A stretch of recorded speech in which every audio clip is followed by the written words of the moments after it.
اللهم إني أسألك علما نافعا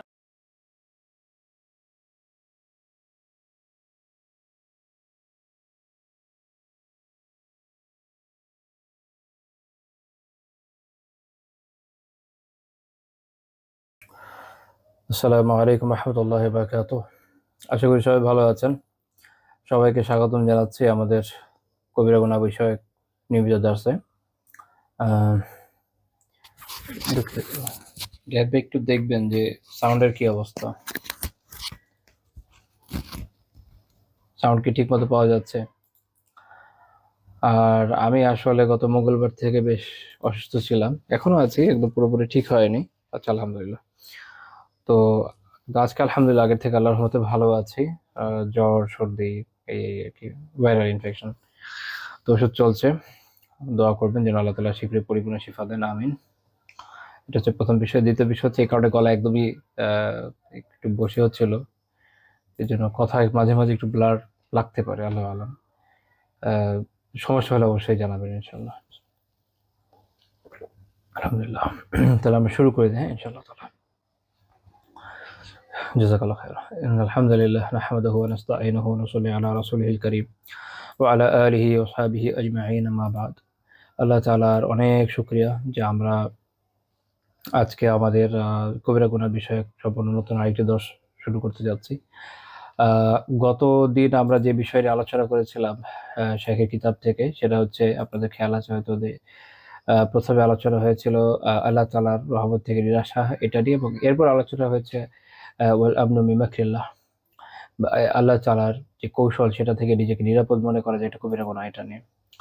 আজকে আমরা এর পরের অধ্যায় নিয়ে আলোচনা করব। পরের অধ্যায়টা হচ্ছে বাবু যিকরি সুইযুন বিল্লাহ, আল্লাহ তাআলার আল্লাহ তাআলার ব্যাপারে কুধারণা পোষণ, আল্লাহ তাআলার ব্যাপারে কুধারণা পোষণ বিষয়ক অধ্যায়। অর্থাৎ আল্লাহ তাআলার ব্যাপারে কুধারণা পোষণ, এটি একটি কবিরা গুনাহ। এটা নিয়ে আমরা আজকে আলোচনা করব। এখন এটাও বোঝা দরকার যে আল্লাহ তাআলার ব্যাপারে কুধারণা বলতে আসলে কি বোঝায়। কারণ কথাটা শুনতে অনেক সময় আমরা হয় কি যে একটা শব্দ যখন শুনি আমাদের মনে হয় আচ্ছা এটা তো আমরা বুঝি। কিন্তু যখন আপনি আ ওই শব্দটার গভীরে যাবেন বা যারা এই বিষয়ের অভিজ্ঞ তারা এটার কি ব্যাখ্যা দিচ্ছে ওটা শুনবেন, তখন মনে হবে আচ্ছা এটা তো তাহলে আমরা আসলে বুঝি নাই। এটা বেশ কিছু মজার বিষয় আছে। ফর এক্সাম্পল আমার এখন পুরোপুরি খেয়াল নেই, যদি আমার ভুল হয়ে যেতে পারে। আমি অনেক বছর আগে পড়েছিলাম। ম্যানেজমেন্টে যে আপনার সংগঠন বলে একটা বিষয় বলা হয়। আমাদের শুনতে যেরকম লাগছে ওটা তাদের তাদের যে সংজ্ঞায়ন ওটাতে একটু ডিফারেন্ট। তো এইজন্য আমাদের এটা বোঝা দরকার যে আসলে আল্লাহ তাআলার ব্যাপারে উদাহরণ দিয়ে আসলে কি বোঝায়। প্রথমে আমরা এটা দিয়ে শুরু করব, তারপর গ্র্যাজুয়ালি ইনশাআল্লাহ তাআলা পুরো অধ্যায়টা বোঝার চেষ্টা করব। আল্লাহ তাআলা তৌফিক দান করেন, আমিন। প্রথমে আসেন এটা বুঝি যে এখানে ২ টা শব্দ। সুউজ্জ্বল না, এটা হলো মূল কথা যে কুধারণা। আমরা বাংলায় বলি এটা কুধারণা করা। কারণ অমুকের ব্যাপারে কুধারণা, তমুকের ব্যাপারে কুধারণা। কুধারণা একটা বিশাল রোগ। কুধারণা একটা বিশাল রোগ, এবং এই রোগের এই রোগ যদি কোনো প্রতিযোগিতার বিষয় হইতো এবং এই প্রতিযোগিতার জন্য ট্রফি দেওয়া যেত, তাহলে নিশ্চিত আমরা জাতি হিসেবে অনেকগুলো ট্রফি নিয়ে আসতে পারতাম। একদম ফার্স্ট প্রাইজ আমাদের থাকতো, এটা আমার নিজের থেকে একটু কনফিউশন নাই। আল্লাহ মাফ করেন, আমিন। খুবই প্যাথেটিক কিন্তু এটা বাস্তব, খুবই বাস্তব। এটা হচ্ছে আমরা কুধারণা করতে অত্যন্ত এক্সপার্ট সবাই। এবং এই কুধারণা আসলে উলামা যখন আলোচনা করেছেন যে কুধারণা ওজনের যে আকসাম, প্রকারভেদ কি পরিমাণ, কি প্রকার আছে, আলেমরা বিভিন্ন বিষয়ে আলোচনা করেছেন। বিষয়টা শুধুমাত্র আমরা এই একটা জিনিস নিয়ে যদি আজকে আলোচনা করছি, এটার সাথে রিলেটেড আরেকটা বিষয় আমি দার্সের মধ্যে ইনশাআল্লাহ তাআলা বলে দিব। সেটা ছাড়াও আরো বহু জায়গা আছে যেখানে মানুষ আসলে কুধারণা করে। ওভারঅল কুধারণা একটা মানসিক সমস্যা। মানে কুধারণা কখনো জরুরি। এমনকি কখনো এটা তো ভালো ওয়াজিব পর্যায়ে পর্যন্ত যায়। সেটা আমরা যদি খেয়াল থাকে আমি বলব ইনশাআল্লাহ। কিন্তু এটা হলো যেটা জরুরি। মানুষের যদি কুধারণা না থাকে তাহলে মানুষ অনেক সমস্যা থেকে বাঁচতে পারবে না। যেমন এখনকার সময়ের প্রেক্ষাপট নিয়ে যদি বলি, আপনি ধরেন কোনো একটা রিক্সায় উঠেছেন। আপনি আপনার পরিচিত পথ দিয়ে যাচ্ছেন। হঠাৎ করে রিক্শাওয়ালা একটা গলিতে ঢুকিয়ে দিল। গভীর রাত, বাজে ১০টা ১১টা। তো আপনার সুধারণার চোটে আপনি মনে করতে পারেন যে আচ্ছা সে হয়তো শর্টকাটে যাচ্ছে। কিন্তু ঘটনা এটাও তো হতে পারে যে সে আসলে আপনাকে লুট করার জন্য ওখান দিয়ে নিয়ে যাচ্ছে। হয় না? এখন তো হয়, এটা আপনারা জানেনই। এখন এরকম জায়গায় আপনার কুধারণা শুধু দরকার না, এটা ওয়াজিব পর্যায়ের ব্যাপার। এটা যদি না করেন তাহলে নিজেকে সেভ করা কিন্তু টাফ। তো এইজন্য খেয়াল রাখা দরকার। তার মানে কুধারণা মানেই খারাপ এরকম না। আমরা যেটা নিয়ে আসলে আলোচনা করতে চাচ্ছি ওই কুধারণা যেটা খারাপ। এবং ওই কুধারণাতেও আমরা খুব কম না, ওই কুধারণায় আমরা অনেক দূর এগিয়ে গেছি। তো যেইটা হলো একটা রোগের মতো, যেটা একটা অপরাধ, সেটা থেকে আমাদের বাঁচতে হবে, আর যে জিনিসটা দরকার, যেটা আমাদের বেঁচে থাকার জন্য জরুরি, ওটাকে আমাদের ইউটিলাইজ করতে হবে, এটা বোঝা জরুরি। যেমন রাগ, যেমন ক্ষোভ, যেমন ক্রোধ, এটা মানুষের জীবনের জন্য দরকার। এটা যদি না থাকে, আপনার মধ্যে গায়রত থাকবে না, দিনই গায়রত থাকবে না, আপনি ইসলামকে রক্ষা করার জন্য কোনো চেষ্টাই করবেন না। আল্লাহ আযজা ওয়া জাল্লা, রাসূলুল্লাহ সাল্লাল্লাহু আলাইহি ওয়াসাল্লাম, খোদ ইসলাম, এগুলো নিয়ে মানুষ উল্টাপাল্টা কথা বলবে, আপনার মধ্যে কোনো ফিলিংসই আসবে না। আপনি আপনার মধ্যে আছেন, মাশাআল্লাহ, ৫ ওয়াক্ত নামাজ পড়তেছেন, বহুত নেক কাজ করতেছেন, কিন্তু ভিতরে ঈমানি জজবা এমনভাবে নষ্ট হয়ে গেছে যে, যেটা খোদ ঈমানের দাবিকে নাকচ করে দেয়, এর পর্যায়ে চলে গেছে। আপনার কোনো খেয়াল নাই। আপনার বাসা থেকে কেউ কিছু লুটপাট করে নিয়ে যাচ্ছে, পরিবারের ক্ষতি করছে, আপনি তো আটকাতে পারবেন না। কেন? কারণ আপনার মধ্যে রাগ, ক্রোধ, ক্ষোভ এগুলো নাই। এগুলো এত গুরুত্বপূর্ণ বিষয়, যেগুলো যদি না থাকে, মানুষ অনেক ক্ষেত্রে একদম অপদার্থের থেকেও নিচে পরিণত হবে আসলে। আ সেটা হচ্ছে আপনার অনস্তিত্বের দিকে চলে যাবে। অনস্তিত্বের মধ্যে কি? একজন মানুষ সমাজে আছে, তার কোনো ইমপ্যাক্ট নাই। তার কোনো, যেহেতু রাগ, ক্ষোভ, ক্রোধ কোনো কিছু নাই, যে কোনো জায়গায় কোনো ইমপ্যাক্ট তো রাখতে পারবে না। সে আছে তার মতো। সে যে একটা অফিসে কাজ করে, ওটার কারো খেয়াল থাকবে না। ফর এক্সাম্পল, কারণ তাকে যে অবস্থায় রাখেন না কেন, তার তো মাথা ব্যথাই নেই। তার তো কোনো কিছুতেই মাথা ব্যথা নাই। হ্যাঁ? তো এজ এ রেজাল্ট কোম্পানিরও তার কোনো মাথা ব্যথা থাকবে না। পরিবারের কেউ তাকে পছন্দ করবে না। এরকম সমস্যাগুলো হয়। তো তার মানে এই বিষয়গুলো মানুষের ব্যক্তি জীবনে দরকার।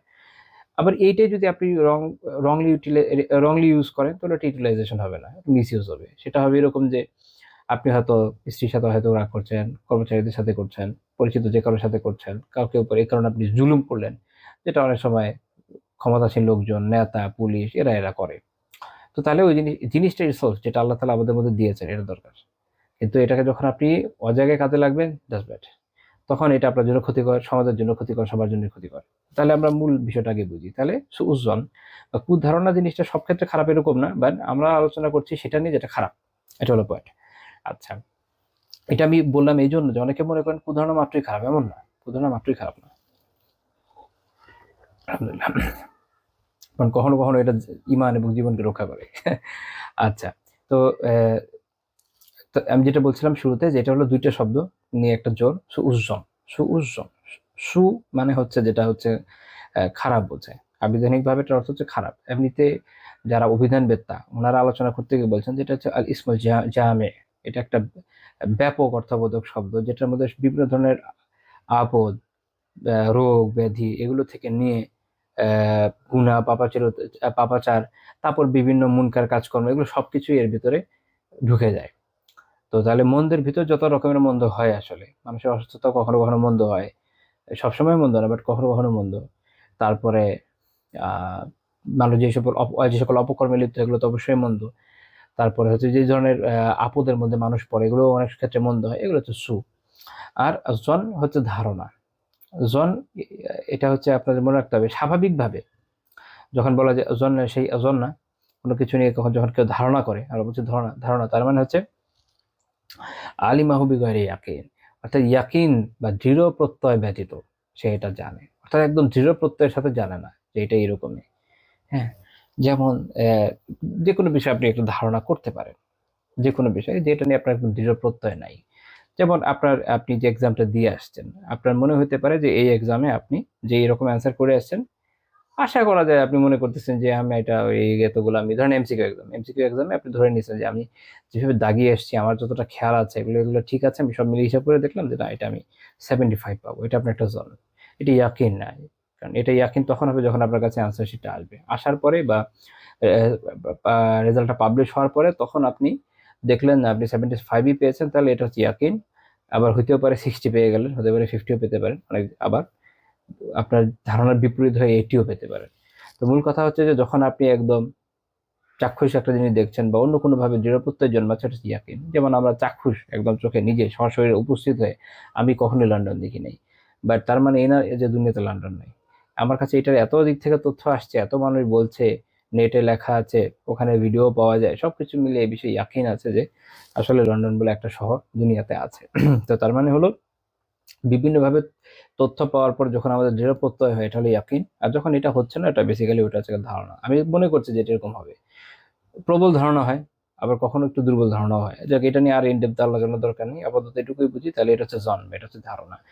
তো তাহলে আমরা যখন বলছি যে সুউজন বা কুধারণা, তাহলে এখানে কিন্তু অর্থটা এর মধ্যে লুক্কায়িত। সেটা কি? সেটা হচ্ছে আপনার কাছে ইয়াকিন কিন্তু নাই।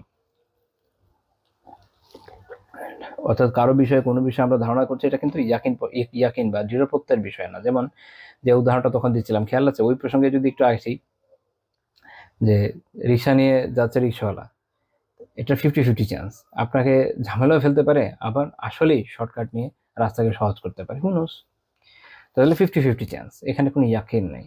আপনি যখন একদম ঠিক শর্টকাট দিয়ে পার হয়ে বাসায় পৌঁছে যাবেন, তখন বুঝবেন যে ইয়াকিনি ভাবে আপনি বুঝলেন যে পৌঁছে গেছে, ঠিক আছে, তাহলে তার তার উদ্দেশ্য এটা শর্টকাটে যাওয়া। আর যদি রাস্তার মধ্যে ঝামেলায় পড়ে যান, আল্লাহ তাআলা আমাকে আপনাকে আমাদের সবাইকে হেফাজত করেন, আমিন। তো তাহলে তখন বুঝবেন যে এটা হলো ইস্যু। তো তার মানে জন একদম আপনাকে দৃঢ় প্রত্যয় দিচ্ছে না, একটা ধারণা মাত্র। তো সুউজ জন সম্পর্কে ওলামা বিভিন্ন জায়গায় অনেক কথা বলেছেন। আমরা জাস্ট কোর কয়েকটা পয়েন্ট যদি দেখি, তো এটা আমাদের কনসেপ্টটা বুঝতে সাহায্য করবে। আমরা যখন বলছি যে আল্লাহ তাআলা সম্পর্কে ধারণা, তো তার মানে আমাদের আবিধানিক অর্থ ওখানে আমাদের এটা বুঝতে সাহায্য করছে যে দেখেন, মানুষ যখন আল্লাহ সম্পর্কে আলিয়াযুবিল্লাহ এই ধরনের কুধারণা বা যেটাই করছে, সেটা আসলে কিন্তু ইয়াকিনি না। দৃঢ়তার সাথে তার এটা বোঝার কোনো উপায় নেই। এটা ধারণা নিয়ে বসে আছে। ইবনে কাসির রাহিমাহুল্লাহ তাআলা এটার ব্যাখ্যা করতে গিয়ে বলছেন যে এটা হচ্ছে আহ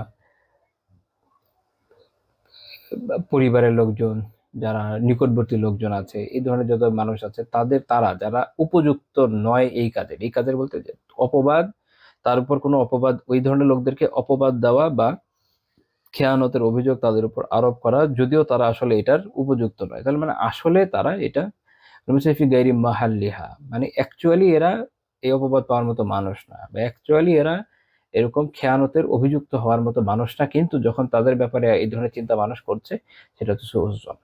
এটা হচ্ছে মানুষের ক্ষেত্রে। আমরা এটা শাব্দিকভাবে জিনিসটা বোঝার চেষ্টা করছি। তো উনি বলছে যে এটা লিল লিল আহল ওয়াল আকারিব ওয়ান নাস, পরিবারের লোক, যারা নিকটবর্তী লোক, অন্যান্য মানুষ, সবার ক্ষেত্রে উনি এটা প্রযোজ্য দেখিয়েছেন। তার মানে হলো যে আমরা যখন অনেক ক্ষেত্রে দেখবেন যে অনেক ধরনের ধারণা মানুষ করি আমরা বিভিন্ন জনের ব্যাপারে, এবং এগুলো কখনো কখনো অপবাদ পর্যায়ে চলে যায়। যে অমুকের বিষয়ে আমরা যদি মানুষের কথা বলি, ফেসবুকের কথা আসেন না, অনলাইনে যে অবস্থা, কারো একটা পোস্ট দেখলেন আপনি, তার আগের সে যে বেচারা 100টা পোস্ট মনে করেন এটা বিপরীত লিখেছে, কোনো খবর নাই, ওটা দেখে একদম ঝাঁপায় পড়ে মানুষ, কমেন্টের মধ্যে এই বলছে সেই বলছে, আরে গোষ্ঠী উদ্ধার করে ফেলছে। হ্যাঁ, কখনো এর দালাল, কখনো তার এই। আপনি কিভাবে জানেন ভাই? আপনি তার সারা জীবনের কাজ দেখেছেন? ফর এক্সাম্পল একটা মজার কথা বলি, প্যাথেটিক হইতে পারতো, বাট আসলে এগুলো দেখতে এত বেশি দেখে ফেলছি যে এখন মানে কখনো কখনো এনজয় করা শুরু করি, যে কি অবস্থা, সুবহানাল্লাহ, মানুষ এমন কিভাবে হয়। ধরেন ফর এক্সাম্পল একজন মানুষ, যে কেউ একজন যে হচ্ছে টুইটারে যে লম্বা সময় জায়নিস্টদের বিরুদ্ধে ব্যাপক লেখালেখি করেছে, কিন্তু সে বেচারা কোন একটা বিষয় লিখলো যেটা একজনের পছন্দ হলো না, এবং একজনের যে ওই দিনই মাত্র তাকে ফলো করা শুরু করেছে, তো সে এসে তাকে সরাসরি লিখে দিল জায়নিস্ট।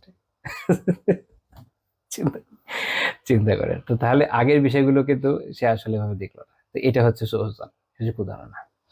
এবং এটা মনে রাখতে হবে, সুউজ্জান হিসেবে একটা হারাম জিনিস। আমরা এটা ইনশাল্লাহ পরে আরো একটু আলোচনা করব।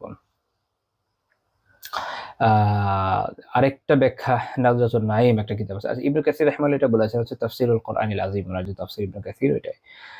নাজরাতুন নাঈম এই কিতাবটাতে সুউজ্জান সম্পর্কে ওনার এখানে বলছেন যে এটা হচ্ছে এরকম, যে মানুষের এই বিশ্বাস, সেটা হলো এইরকম যে ধরেন একটা বিষয়, হ্যাঁ, আমি আবিধানিক ব্যাখ্যায় শব্দে যাচ্ছি না, ওটা অনেক সময় অনেকের বুঝতে কষ্ট হয়ে যায়, আমি একটু ব্যাখ্যার দিকে যাই। ধরেন একটা বিষয়ের ক্ষেত্রে দুইটা আপনি ব্যাখ্যা নিতে পারেন, কোনো একটা বিষয়ের ক্ষেত্রে দুই ধরনের ব্যাখ্যা আপনি নিতে পারেন, একটা পজিটিভ একটা নেগেটিভ। তো আপনি কি করলেন, নেগেটিভটাকে প্রাধান্য দিলেন, ওটাকে আপনি একসেপ্ট করলেন, ওইটা আপনার এতাকাদ, এটা আপনার বিশ্বাস যে আমি এইটাই হয়েছে, নেগেটিভটা এটাই হয়েছে। তো যখন এটা আপনার কাছে মনে হলো, যেমন একজন লোক কোনো একটা বিষয় নিয়ে লিখলো, দিনই কোনো বিষয় নিয়ে, মনে করেন নিজে যেহেতু মুসলমান মানুষ, অন্যান্য মুমিনদের তো সমস্যাগুলো দেখলে খারাপ লাগে। আদ-দীনুন নাসিহা, হাদিসে আছে দিন হচ্ছে নাসিহার নাম, তো বেচারা নাসিহা করার জন্য সুন্দর কিছু কথা লিখলো। এখন আপনি দুইটা অর্থ নিতে পারেন, এই লোকটা আসলে দিনের খায়ের খা, এবং সে আমাদের দিনদারদের ভাই, সে আমাদের উত্তমটাই চায়, তাই এই কথা বলেছে। আরেকটা হলো গিয়ে আরেকটা হলো এই, যেটা আপনি মনে করতে পারেন সে একটা বদমাইশ, সে আসলে আমাদের ভালো মনে করে না, সে আমাদের নামে যা ইচ্ছে তাই জন্য বলে বেড়াচ্ছে। সো আপনি দুইটার মধ্যে করলেন কি, যেটা শার, যেটা হচ্ছে খারাপটা, ওইটাকে প্রাধান্য দিলেন, এটা হচ্ছে সুউজ্জান। কারণ আপনি তো পজিটিভটা দিতে পারতেন, কিন্তু এই যে দিলেন না, এটা হচ্ছে সুউজ্জান।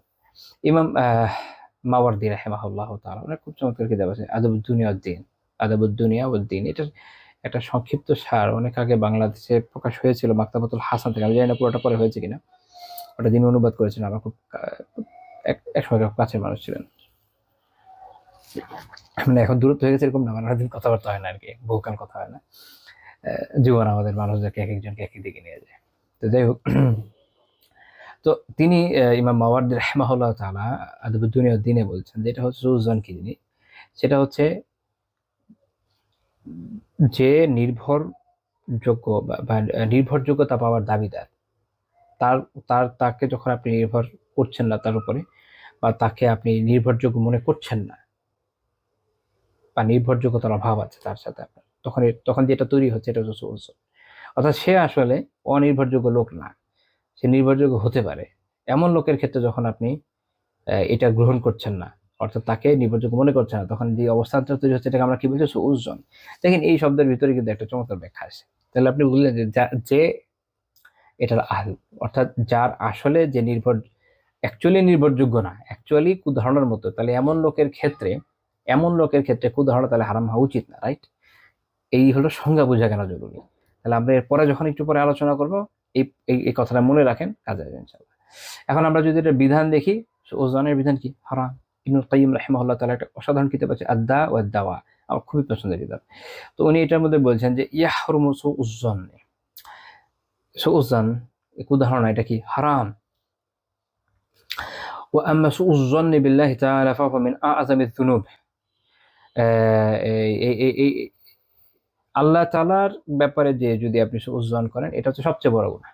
ইবনুল কাইয়িম রাহিমাহুল্লাহ যেটা বলছেন সেটা হচ্ছে, এরকম বলছেন যে আ'যামু যুনুবি ইনদাল্লাহি ইসাআতু যন্নি।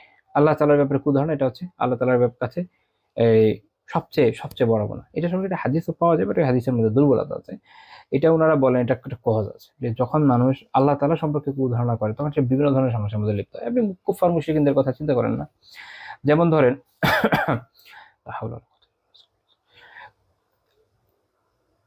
খ্রিস্টান যারা, তারা এরকম মনে করে নিয়েছে যে আল্লাহ তাআলা তো বান্দাদেরকে মাফ করতে সক্ষম, আলিয়াযুবিল্লাহ, মনে হয় না। কারণ যদি সেটাই হয়, তাহলে তার কেন এরকম করতে হবে যে নিজের, যেটা তারা মনে করে যে নিজের পুত্র, তাকে আবার স্যাক্রিফাইস করতে হবে বান্দাদেরকে মাফ করতে চাইলে মাফ করা যায়, আল্লাহ তাআলাকে খেতে হবে। এই সুজন কুধারণ আল্লাহ তাআলার ব্যাপারে, এবং এটা খুব ব্যাপক কথা। সুজন একটা খুব ব্যাপক কথা। এটা আসলে একটা দুটা পয়েন্টের মধ্যে না, আমরা ইনশাআল্লাহ তাআলার সামনে আলোচনা করব। ইমাম গাজ্জালী রাহিমাহুল্লাহ তাআলা, আচ্ছা এখানে একটা বিষয়, ইমাম হাইথামি, ইবনে হাজার হাইথামি আল মাক্কি রাহিমাহুল্লাহ তাআলা, ওনার কিতাব আয-যাওয়াজির, আপনাদের খেয়াল আছে একদম শুরুতে আলোচনা করেছিলাম, আয-যাওয়াজির একটা কিতাব ইবনে হাজার হাইথামি আল মাক্কি রাহিমাহুল্লাহ তাআলা এটা লিখেছেন কবিরা গুনাহ নিয়ে। তো ওখানে এটাকে উনি কবিরা গুনার মধ্যে শামিল করেছেন এই বিষয়টাকে, অর্থাৎ এটা শায়েখ এখানে নিজে থেকে, এমন না যে উনি দুনিয়ার প্রথম ব্যক্তি। ইবনুল কাইয়িম লিখছেন, ইমাম ইবনুল কাইয়িম ছিলেন হাম্বলি, ইমাম ইবনে হাজার হাইথামি ছিলেন শাফি, ইমাম গাজ্জালী রাহিমাহুল্লাহ লিখছেন যে ইআলাম, জেনে রাখেন, ইহা উলুমুদ্দিন বলছেন যে আন্না সু'আয-যন্নি হারাম মিছলা সু'ইল কাওল, যেভাবে খারাপ কথা বলা, কুকথা বলা, আপনি কাউকে একটা গালি দিলেন, যেটা হয় জানেনই, গালির আই থিঙ্ক যেটার কোনো উদাহরণ দেওয়ার দরকার নেই। মানুষ একটা গালি দিল কারো ব্যাপারে, বা কাউকে হত্যা করার জন্য একটা হুমকি দিল, যেটা না হোক এন্ড তো হত্যার হুমকি দিব, আবার একদিন এসে মনে বলবেন যে লাইক মানুষ যেটা করে আর কি, পিকুলার ধরনের ডায়লগ এসে দিবে যে তাহলে ধরেন কুফারদের সাথে যখন জিহাদ হচ্ছে তখন দেবেন, তখন তো দিবে, তখন তো গেছেই মারার জন্য, ওটা আলাদা কথা। এমনিতে যেগুলো সবাইভাবে বৈধ না, তো কাউকে আপনি একটা কথা বললেন, এটা যেভাবে হারাম, তেমনি কারোর ব্যাপারে কুধারণা করাটাও কি হারাম। ইমাম গাজ্জালী রাহিমাহুল্লাহ বলছেন। এখন আসেন, খেয়াল আছে একটু আগে একটা কথা বলেছি সংজ্ঞা বোঝাতে গিয়ে, যে তার মানে যে এটার উপযুক্ত, তাহলে সে কিন্তু সংজ্ঞার বাইরে চলে গেল। খেয়াল আছে সংজ্ঞা বলেছিলাম, শেখ ইবনে উসাইমিন রাহিমাহুল্লাহ তাআলা থেকে আমি কোট করছি, ওনার কিতাব শারহুল মুমতি, শারহুল মুমতি, এটা জাদুল মুস্তাকনির একটা ব্যাখ্যা, খুব চমৎকার কিতাব। তো এখানে শাইখ বলছেন যে ইয়াহরুমু সুউয যন্নি মুসলিমের ব্যাপারে কুধারণা করা হারাম। কার ব্যাপারে? স্পেসিফিকলি খেয়াল রাখতে হবে, কার ব্যাপারে? মুসলিমদের ব্যাপারে। ওয়া আম্মাল কাফিরু ফালা ইয়াহরুমু সুউয যন্নি ফিহি, কাফিরের বিষয়ে কুধারণা করা এটা হারাম না, কাফেরের ব্যাপারে কুধারণা করা হারাম না, লিআন্নাহু আহলুন লিযালিক, আর সেটার আহাল, সেটার উপযুক্ত। এটা খেয়াল রাখতে হবে, এটা কুফারদের সাথে আমাদের এই মাসালা না, এগুলো খাস মুসলিমদের জন্য। কিছু কিছু এমন বিষয় আছে যেটা মুসলিমদের জন্য খাস, মুসলিমরা হচ্ছে দুনিয়ার সবাইকে দেওয়া শুরু করেছে, সবার জন্য না, এটা মুসলিমদের সাথে খাস। মুসলিম তার তার আল্লাহ তাআলা তার জান মাল সম্পদ, তার ইজ্জত, তার এই বিষয়গুলোকে আল্লাহ তাআলা এগুলোকে মর্যাদা দিয়েছেন কালিমার বিনিময়ে। কালিমা পাঠের মাধ্যমে একজন মুসলিম তার নিজের জান মাল সম্পদকে হারাম করে নিয়েছে। অন্যদিকে যে এটা পাঠ করে নাই তার বেসিক্যাল হুকুম হচ্ছে ওটার হালাল হয়ে যাওয়া। এখন তার মানে এইটা না যে আমরা যে কোনো কুফারকে দরবার বলবো আসো তোমাকে মারি এবং সম্পদ নিয়ে যাই, এরকম না। মানে বেসিক হুকুম হচ্ছে হালাল হওয়া, মানে এরকম না সবসময় এটা করতে হয়। এটা হচ্ছে এটা বোঝানোর জন্য যে অ্যাকচুয়ালি তার এটার কোনো হুরমত নাই, এটার কোনো আলাদা কোনো বাণিজ্য সম্মান নাই। আল্লাহ তাআলা যিনি কুল কায়নাতকে সৃষ্টি করেছেন তাকে অবিশ্বাস করার মাধ্যমে, ইসলামকে কবুল না করার মাধ্যমে সে আসলে আমাদের দেশে বলেন রাষ্ট্রদ্রোহের অপরাধের সাজা কি মৃত্যুদণ্ড, ওইরকমই আল্লাহ তাআলার যে দ্রোহ, এটার মাধ্যমে সে আসলে তার নিজের জানমাল সম্পদ ইজ্জত ছবি আসলে হালাল করে বসে আছে। এখন এটা একটা সিচুয়েশনের উপর বেস করে যে কখন এটাকে আসলে নেওয়া যায়, নেওয়া সবসময় যায় না, অহেতুক নেওয়া যাবে না, হুট করে একটা ওইটা নিয়ে ফেলবে এরকম না। অনেকে এটা বুঝতে ভুল করে, আমি এর আগে কোনো একটা দর্শে বলেছিলাম এটার এই যে এরকম প্যাসেজগুলো ভুল বোঝার কারণে মানুষ অনেক সময় অনেক ধরনের প্রান্তিকতার শিকার হয়। যেটা এই হালালটা কখন অ্যাক্টিভ হবে, কখন নেওয়া যায়, সেটা হচ্ছে যখন যুদ্ধের ময়দানে থাকবে, অন্য সময় না। আর এটার মধ্যে দুই একটা বিষয় আছে যেটা সবসময় কোনো না কোনো ফর্মে অ্যাক্টিভ থাকে। তার মধ্যে একটা হচ্ছে এরকম যে মানুষ এই যে কুধারণার বিষয়, কুফফারদের ব্যাপারে আকবারে সুধারণা রাখার দরকার নেই। এই যে মানুষ সুধারণা শুরু করে, কখনো দেখবেন যে কি বুঝ যাওয়ার পর, ওবামা আসার পরে দেখে মানুষের যে কি সে কি হুজ্জত হাঙ্গামা খুশিতে, ব্ল্যাক প্রেসিডেন্ট, আফ্রিকান, আবার মুসলমান থেকে মুরতাদ, লা হাওলা ওয়ালা কুওয়াতা ইল্লা বিল্লাহ, এর ব্যাপারে কিভাবে সুধারণা রাখে। তারপর সে কি করেছে, দুইটা দেশকে তাবাহ করে দিয়েছে, মানুষ মেরে উড়িয়ে শেষ করে দিয়েছে। এদের ব্যাপারে কিছু সুধারণা, এদের ব্যাপারে কোনো সুধারণা নেই। এদের ব্যাপারে বিল্ডিং হলো প্রতারণা। আলহামদুলিল্লাহ, আমাদের হচ্ছে কি জানেন, আমরা হচ্ছে উল্টা পথে আছি। দুনিয়ার তাবৎ মুসলমানের ব্যাপারে আমাদের সুধারণার অভাব নাই, আর কুফাররা কেউ কিছু একটা ভালো কথা বললে সুধারণা আমরা গদগদ হয়ে যাই। এখানে আমাদের পড়ানো অনেক সহজ, সাইজ করা আরো সহজ। আল্লাহ তাআলা সুবোধ দেন, আমিন। তারপর উনি বলছেন যে এখানে একটা গুরুত্বপূর্ণ বিষয়, সেটা হচ্ছে যদি কারো ব্যাপারে এরকম জানা থাকে, মানে উরিফা বিল ফুসুকি ওয়াল ফুজুরি, ফিসকের ক্ষেত্রে এবং বিভিন্ন ধরনের কবিরা গুনাহ, এগুলোতে সে লিপ্ত, মানে সুস্পষ্ট ফাসিক, প্রকাশ্যভাবে সবার সামনে সবাই জানে। দেখা গেল যে সে হয়তো কোনো ধরেন কোন একজন সন্ত্রাসী, সবাই জানে এলাকায় যে সে তার কাজই হইতেছে বিভিন্ন জায়গায় চাঁদাবাজি করা, মানুষ থেকে টাকা মেরে খাওয়া, মানুষকে খুন জখম করা, প্রকাশ্য লম্পট, সবাই জানে যে একটা লম্পট, এরকম যেরকম হয় আর কি। এইরকম প্রকাশ্য ফাসিক ফাজির যারা, এদের ব্যাপারে কোন ধারণায় কোনো সমস্যা নেই, সরাইভাবে সমস্যা নেই, আন্নাহু আহলুন লিতালিক, কারণ সে হচ্ছে এটার উপযুক্ত। বরং এদের ব্যাপারে যদি আপনি কুধারণা না রাখেন, তাহলে দেখা যাবে যে বিভিন্ন জায়গায় আপনি বিপদে পড়ে যেতে পারেন। আপনি জানেন যে আমি একটা উদাহরণ দিই, কেউ জানে যে অমুক হচ্ছে এলাকার সুপরিচিত লম্পট, এখন সে কি তার কোনো কাজে, সে কি তার পরিবারের কোনো মেয়েকে এই লোকের দায়িত্ব দিতে পারে? না, প্রশ্নই ওঠে না, রাইট? একই রকম ভাবে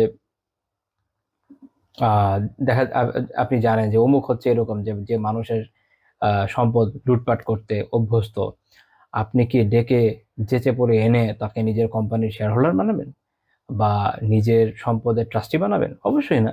তার মানে আপনি এটা বিধান আমরা যদি নাও বলি, তারপর আপনি জানেন যে এই ধরনের লোকের ব্যাপারে উদাহরণই করা লাগবে, নয়তো সম্পত্তি যান সবই খাওয়ানোর প্রয়োজন পড়তে পারে। তো অনেকে দেখবেন যে এ ধরনের লোকের ব্যাপারেও কিছু বলতে গেলে মাশাআল্লাহ একদম বয়ান নিয়ে হাজির হয়ে যায়, না উদাহরণ করা যাবে না ট্রু। সেটা হচ্ছে যে মুমিন মুত্তাকি ব্যক্তি আছে যার ব্যাপারে আমরা জানি না কোনো খারাপের কথা, আমরা ইউজুয়ালি জানি না, ইউজুয়ালি আলহামদুলিল্লাহ তার অধিকাংশটা হচ্ছে খায়ের, অধিকাংশটা ভালো। আচ্ছা, এখন আমরা এটা বুঝলাম, তার মানে কি যে আমরা খুঁজে খুঁজে দেখবো কে কার ভিতর কি আছে, না সেটা এটা জায়েজ করে না, কারণ এটা হচ্ছে আপনার তাদের সুস বা মানুষের পিছনে গুপ্তচর বৃত্তির বিষয়ে একটা বিধান আসে, ওইটা শরীয়তে বৈধ না। কিছু এক্সেপশনাল কেস ছাড়া অধিকাংশ ক্ষেত্রে আপনার এই গোয়েন্দাগিরি বা গুপ্তচর বৃত্তি মানুষের পিছনে, এটা বৈধ না।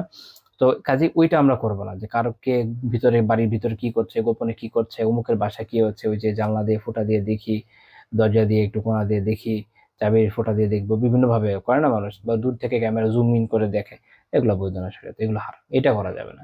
প্রকাশ্য একদম সে এইভাবে চলে যে তার মধ্যে ফিস্ক ফুজুর এগুলো একদম সুস্পষ্ট, ওইরকম বদমাইশ কোনো নেতা, ওইরকম বদমাইশ কোনো লোক, বিভিন্ন ধরনের হয় আসলে, বদমাইশি তো সীমা নাই।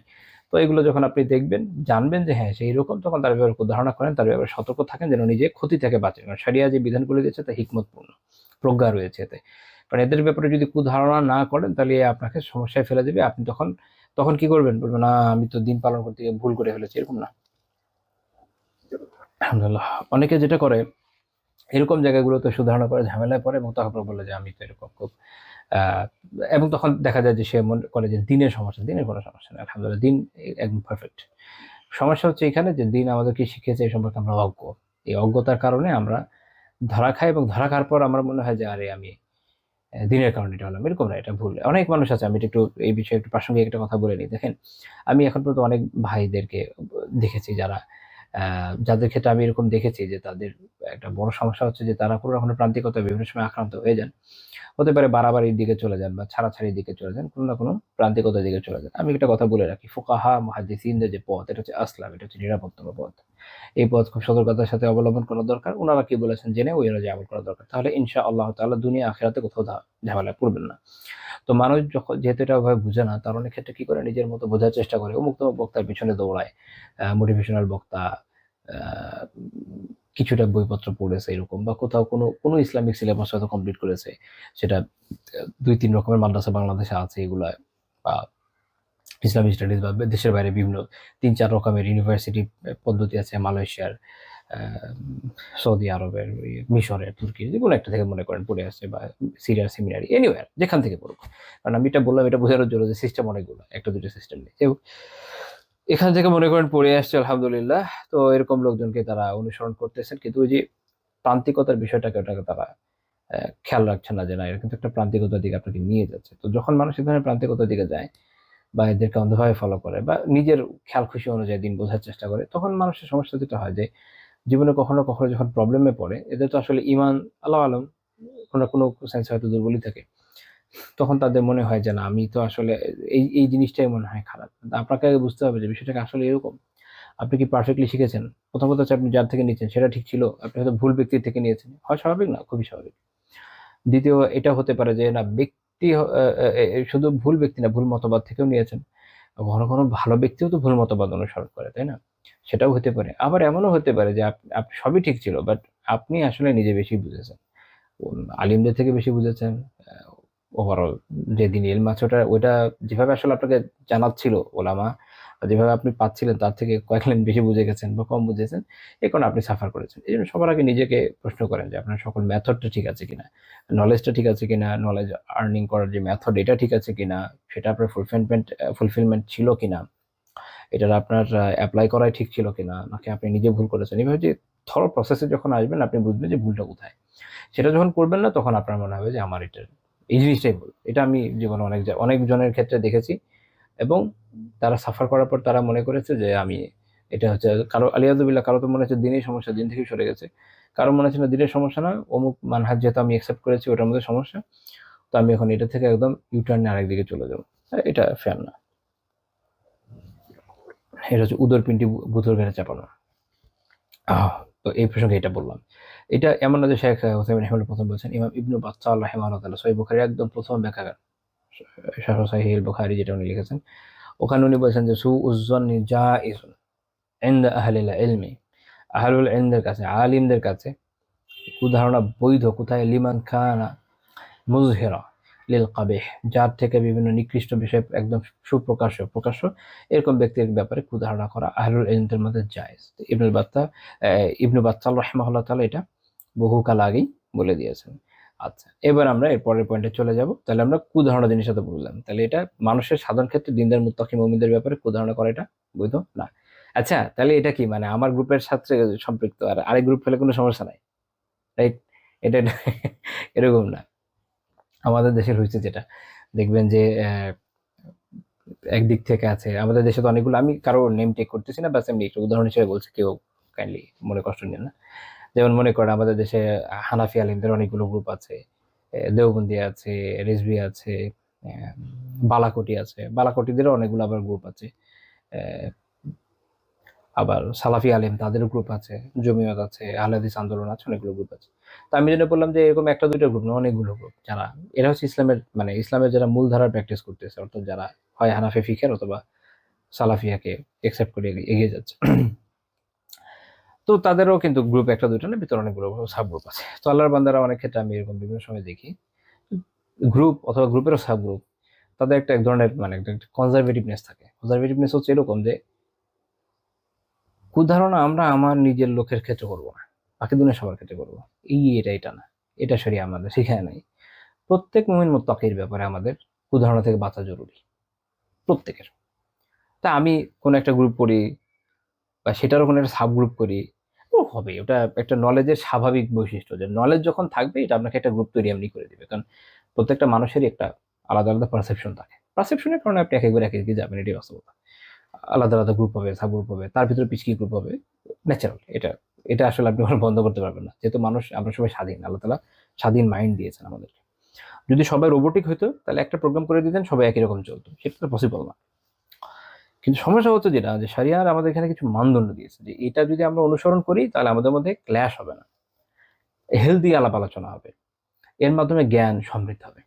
মনে করেন যে আমাদের উলামারা যদি ইখতিলাফগুলো না করতেন, চারো মাযহাবের আলিমরা যদি এত সুন্দর ইখতিলাফগুলো না করতেন, আমরা ইলমের এত বড় ঘাটি কই পেতাম? সুবহানাল্লাহ, এত এত চমৎকার ইলম পেয়েছি।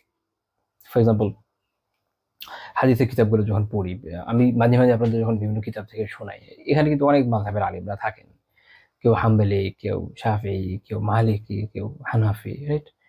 এবং আলহামদুলিল্লাহ তাদের দ্বারা আমরা কত উপকৃত হয়েছি। ওই যদি এমন না থাকতো, এই ধরনের মত পার্থক্যটা না থাকতো, তাহলে তো এত বড় বড় ইলমি কারণ আমার প্রয়োজনই পড়তো না। যেমন সহিহ বুখারীর সবচেয়ে চমৎকার, সবচেয়ে অসাধারণ ব্যাখ্যা হচ্ছে ফাথুল বারী, এটার নাম আপনারা শুনে থাকবেন। ইবনে হাজার আসকালানী রহমতুল্লাহ লিখেছেন, উনি শাফিঈ ছিলেন। উনার সমসাময়িক ইমাম বদরুদ্দিন আইনি রাহিমাহুল্লাহ তাআলা, উনি ছিলেন হানাফি, উনি লিখলেন উমদাতুল কারি। তো এই যে উমদাতুল কারি উনি এটা লিখলেন, যেহেতু ইবনে হাজার রাহিমাহুল্লাহ তাআলা শাফি ফিকহ এর উসুল ও ফুরু অনুযায়ী সহিহ বুখারী ব্যাখ্যাটা করছেন, তো উনিও হানাফি ফিকহের ফুরু অনুযায়ী করলেন। সুবহানাল্লাহ। এর ফলে আমরা অসাধারণ দুইটা ব্যাখ্যা পেলাম, যেটা দ্বারা আমরা অনেক উপকৃত হই। এটা প্রত্যেক আহলুল ইলম আলহামদুলিল্লাহ জানেন। এই যে খায়ের, এটা উম্মাহ এর মাধ্যমে লাভ করেছে। ওনাদের মধ্যে কি ছিল? হেলদি কনভারসেশন ছিল, হেলদি ডিবেট ছিল, এটা উম্মার জন্য খায়ের আনে। আর যখন এটা হেলদি ডিবেট, হেলদি কনভারসেশন থেকে বের হয়ে গিয়ে দলাদলি, মারপিট, খুদাগাতি, কুধারণা এর মধ্যে চলে যায়, তখন বিষয়টা একটা আযাবে পরিণত হয়। একই জিনিস আপনি সঠিকভাবে ইউজ করবেন, ভালো হবে, বেঠিকভাবে ইউজ করবেন, খারাপ হবে। আর কারো মনে হতে পারে আলাদা আলাদা বড় বড় এরকম মাযাহিবগুলোর কারণে না বিষয়টা, তাহলে একই মাযহাবের ভিতরে ফাইট হয় কেন? আবার বা সালাফি আলেমদের মধ্যে একই গ্রুপের মধ্যে ফাইট হয় কেন? এটা জ্ঞানের স্বাভাবিক গতি। আপনি যখন জ্ঞান অর্জন করবেন, একজন আপনার থেকে বেশি হবে বা কম হবে, সমান্তর হবে না। আসলে সমান হয় না, মাপা যায়? মাপা যায় না। একই ক্লাসে বসে আমরা মনে করেন 5 বছর, 10 বছর, 20 বছর বিভিন্ন জন পড়লাম, তাতে কি সবার সমান হবে? কেউ 2-4 পৃষ্ঠা পিছিয়ে পড়ছে বা কেউ তো কম পড়েই, কোনো সমান হয় না। কারো বেশি হয়, কারো কম হয়। আবার মানুষের আন্ডারস্ট্যান্ডিং ডিফারেন্ট হয়। একই একই কথা দেন, দেখেন কতজন কত রকমের ভিন্ন ভিন্ন অর্থ বের করছে। Very natural. এই ন্যাচারালিটি যখন আপনি মেনে নেবেন, আপনি সুখে থাকবেন, ভালো থাকবেন, দিন আপনার জন্য কল্যাণ বয়ে আনবে। যখন মেনে নিবেন না, বা দিন আপনাকে যে গাইডলাইনটা দিচ্ছে ওটাকে ফলো করবেন না, তখন ঝামেলা। এই ঝামেলা হচ্ছে এখানে। এমন নিজের দল ছাড়া বাকি সবার প্রতি কুধারণা রাখবো, নিজের কবিরা গুনার মধ্যে পড়ে থাকবো, তো কেমনে হবে? সেটা হবে না। আলহামদুলিল্লাহ। তো আল্লাহ তাআলা আমাদের বিষয়টা বোঝার তৌফিক দেন। আমিন। তো ইমাম হাইতামি রহমতুল্লাহ আলাইহি আল্লাহ তাআলার ব্যাপারে কুধারণা সম্পর্কে ওনার জাওয়াজির কিতাবে বলছেন, ওয়াযাহিরু আইদান, এটাও সুস্পষ্ট। উনি একটু লম্বা আলোচনা করছেন, তার এক পর্যায়ে বলছেন যে আন্না সুআয-যন্নি আবলাগু মিনহুমা লিআন্নাহু ইয়াউস লিআন্নাহু ইয়াসুন ওয়া কুনুতুন। আপনাদের মনে আছে আমরা এর আগে আলোচনা করেছি যে হতাশা, নিরাশার বিষয়গুলো আল্লাহ তাআলার রহমত থেকে, আল্লাহ তাআলার অনুগ্রহ থেকে, তাই না? এই যে জায়গাগুলো আছে, উনি বলছেন যেগুলো তার থেকেও বেশি বেশি খতরনাক, তার চেয়ে বেশিও এটা রিচের থেকে উপরে, এর থেকেও খারাপ পর্যায়ে চলে যায় আল্লাহ তাআলা সম্পর্কে উদাহরণ। কারণ বেসিক্যালি হতাশা, নিরাশা এটাই আল্লাহ তাআলার ব্যাপারে কুধারণার এটারই একটা ফল, অথবা এটা একটা পার্ট আপনি বলতে পারেন। কুধারণা থেকে মানুষ এই পর্যায়ে যায়, একদম হতাশ হয়ে যায়, নিরাশ হয়ে যায়। এই জন্য এটা খুবই ক্ষতিকর। উনি বলছেন যে এটা অনেক ক্ষতিকর, ওগুলো থেকে ক্ষতিকর। এবং ইমাম মুনাবি রাহিমাহুল্লাহ তাআলা একটা হাদিস আমি বলেছিলাম, যেটা মধ্যে একটা দুর্বলতা আছে এটা সম্বন্ধে, সেটা হচ্ছে আকবরুল কাবাইর সুউযুন্নি বিল্লাহ, সবচেয়ে বড় কবিরা গুনাহ হচ্ছে আল্লাহ তাআলা সম্পর্কে কুধারণা করা। এটা সনদে দুর্বলতা আছে, কিন্তু ইমাম মুনাবি রাহিমাহুল্লাহ তাআলা ফায়দুল কাদিরে একটা হাদিসের ব্যাখ্যা গ্রন্থ আছে, ওখানে উনি বলছেন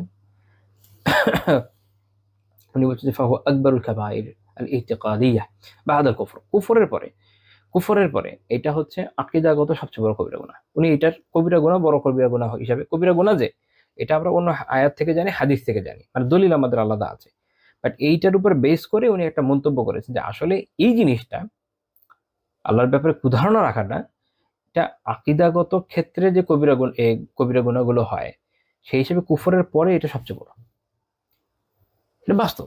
মানুষ যখন আল্লাহ সম্পর্কে সুধারণা রাখতে ব্যর্থ হয় তখন সে বিভিন্ন ধরনের খতরনাক দিকে চলে যায় এবং একটা পর্যায়ে এটা মানুষকে কুফরের দিকে ধাবিত করে। দেখবেন যে অনেকে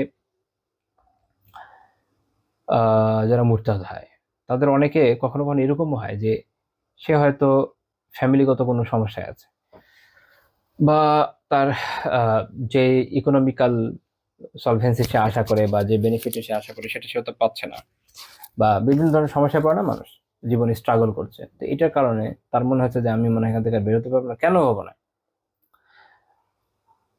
অন্তত এক পর্যায়ে সে হতাশ নিরাশ হচ্ছে, কারণ হচ্ছে সে আল্লাহ সম্পর্কে উদাহরণ করছে, তার মনে হচ্ছে আল্লাহ তাআলা আমাকে এই পর্যায়ে যেহেতু ফেলেছেন তা আমি বিশ্বাস করবো না।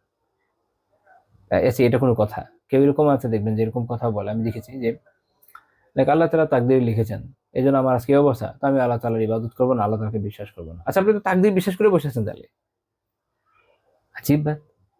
তাহলে ওটা বিশ্বাস করে আপনি আল্লাহর খেলাফ গেলে কেমনে হলো? আপনি বিশ্বাস করে বসে আছেন যে আল্লাহ তাআলা লিখে দিয়েছেন। তো যদি তাই হয় তাহলে আর উদাহরণ রেখে লাভ কি? বা এটা করে নিজে যে বের হয়ে যাচ্ছেন, কোথায় যাবেন? আল্লাহর সাম্রাজ্যে বেড়ে যেতে পারবেন? এখন আল্লাহ তাআলা ছাড় দিয়ে রাখছেন, মরার পর কি হবে? ওই জন্য আমার খেয়াল নেই, বার্ট্রান্ড রাসেল একটা কথা বলেছিল, এক্সাক্ট খেয়াল নাই যে কোটেশনটা কিরকম, মানে আমি জাস্ট মিনিংটা বলি। ওটা ছিল এরকম যে স্বর্গে গোলাম হওয়ার চেয়ে নরকে বসে নরকে শয়তানের সাথে স্বাধীনতা উপভোগ তার কাছে বেশি পছন্দ, এরকম একটা কথা, একটা কোটেশন আছে। আমি অনেক আগে যেহেতু পড়েছি, হুবহু কোট করতে পারলাম না। তো এটা হচ্ছে তাদের বোঝার কমতি। আল্লাহ তাআলার আবদিয়াত বুঝতে পারে নাই, আল্লাহ তাআলার সম্পর্কে কুধারণা রেখেছে, এর ফলে এই ধরনের ভয়ানক জায়গায় সে চলে গেছে। সে বুঝতে পারছে না যে সে জাহান্নামে সে আবদি, সেখানেও সে মুক্ত না, সেখানেও আল্লাহ তাআলা আবদিয়াত থেকে মুক্ত না। বরং বান্দা উভয় ক্ষেত্রে বান্দা, জান্নাতে থাকলেও বান্দা, জাহান্নামে গেলেও বান্দা। জান্নাতও আল্লাহর বান্দা, জাহান্নাম আল্লাহর বান্দা। একে তো বান্দা থাকছে আবার আরেক বান্দার ভিতরে। তো এই যে বান্দাত্ব, এটা বেরোবে করতে স্কোপ আছে? নাই। বরং তারও উচিত ছিল সুধারণা রাখা, আল্লাহ তাআলার বড়ত্ব মাহাত্ম্য বোঝা এবং জান্নাতে যাওয়ার প্রয়াস করা। বান্দার সর্বোচ্চ যেটা যাওয়ার জায়গা, সেখানে যাওয়ার চেষ্টা করা সবচেয়ে উত্তম হবে। তো কুধারণা মানুষকে এভাবে কি করে, দিন থেকে বের করে দেয়, বিভিন্ন ধরনের কুফর শিরকে লিপ্ত করে। অনেকে বিভিন্ন ধরনের গুনার মধ্যে লিপ্ত হয়, তার মনে হয় আমি আর জীবনে ঠিক হতে পারবো না। তো যেহেতু ঠিক হইতেই পারবো না, তাহলে আরো খারাপ করি কুধারণা, আল্লাহর ব্যাপারে কুধারণা। আল্লাহ চাইলে তো ঠিক করে দিতে পারেন। আল্লাহর কাছে দোয়া করেন, ট্রাই করেন, নিজে চেষ্টা করবেন এবং আল্লাহ তাআলার কাছে দোয়া করবেন, তাহলে দেখবেন যে ইনশাআল্লাহ কোনো না কোনোটা ভালো কিছু হয়ে যাচ্ছে।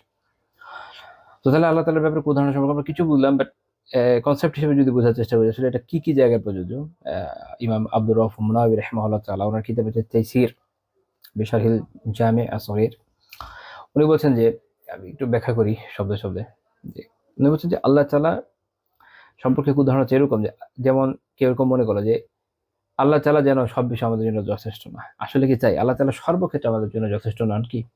অবশ্যই যথেষ্ট। সব বিষয়, জীবনের যে কোনো খায়রের বিষয়ে আল্লাহ তাআলাই আমাদের জন্য যথেষ্ট। একটা মানুষ যে কোনো বিপদে পড়ি না কেন, আমাদের অসুস্থতা থাকলে কে শিফা দেয়? আল্লাহ তাআলা। আমাদের রিজিক কে দেন? আল্লাহ তাআলা। আমাদের জীবনের প্রশস্ততা কে আনয়ন করেন? আল্লাহ তাআলা। হেদায়েত কে দেন? আল্লাহ তাআলা। যা খায়ের আছে আল্লাহ তাআলার কাছ থেকেই তো আসতেছে। তো আল্লাহ তাআলা কেন আমার জীবনের জন্য যথেষ্ট হবে না? এখন মানুষ হয়েছে কি জানেন? অ্যা ছোট, ছোট বিষয়গুলোতে আল্লাহ তাআলার উপর খুব আস্থা রাখে। খেয়াল করে দেখেন। আমি এমন অনেক মানুষ দেখেছি যারা মনে করেন রিজিকের এই সেন্সটা, যে টাকা পয়সার বিষয়ে, জব হওয়ার বিষয়ে, ব্যবসা ভালো চলার বিষয়ে খুব আল্লাহর ভরসা, মাশাআল্লাহ। এখন এত ভরসা থাকার পরও ছেলেকে নামাজ পড়তে দিতে রাজি হয় না ৫ ওয়াক্ত, বা দাড়ি রাখতে দিতে রাজি হয় না, কেন? ভালো পাত্রী পাবে না। ভালো পাত্রী পাবে না?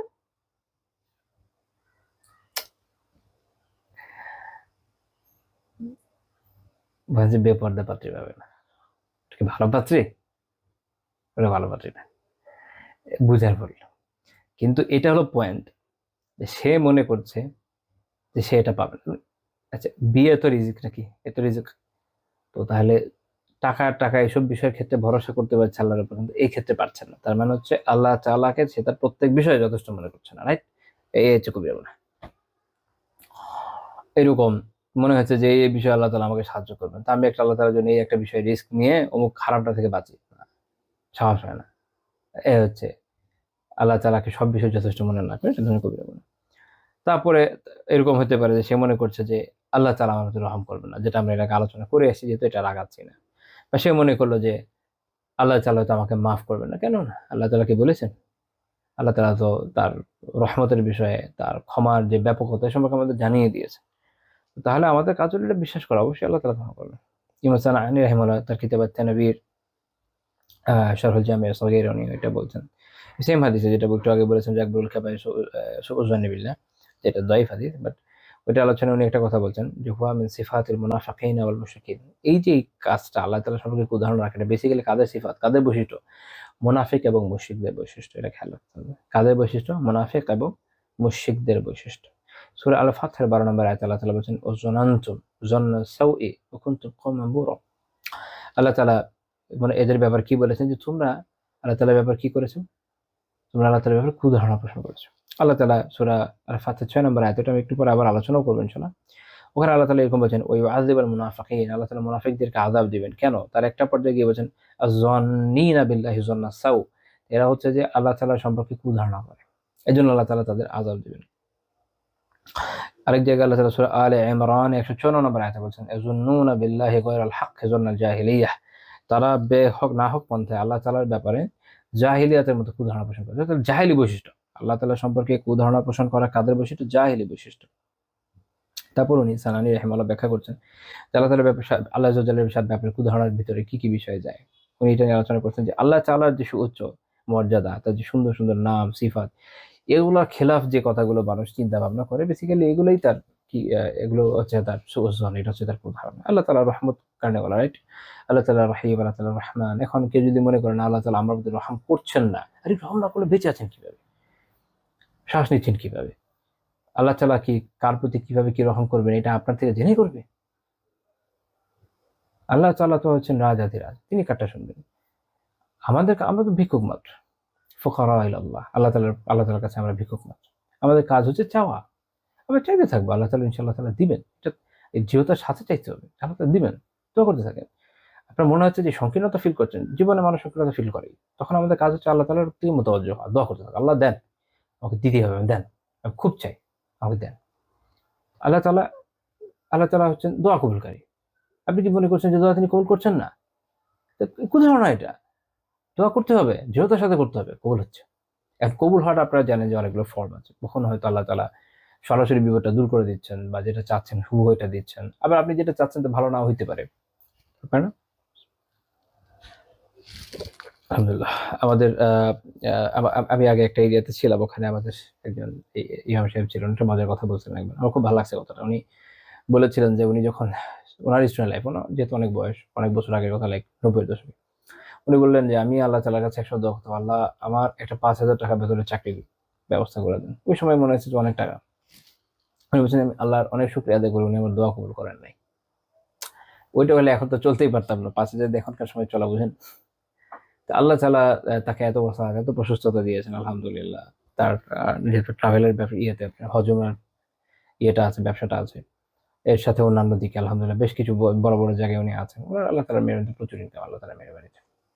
তো উনি এই কথাটা বলছেন যে আসলে আল্লাহ তাআলা যদি কবুল করে ওটাতে আমাকে আটকে রাখতেন, আমার কি হইতো? না, আমরা অনেক সময় বুঝি না।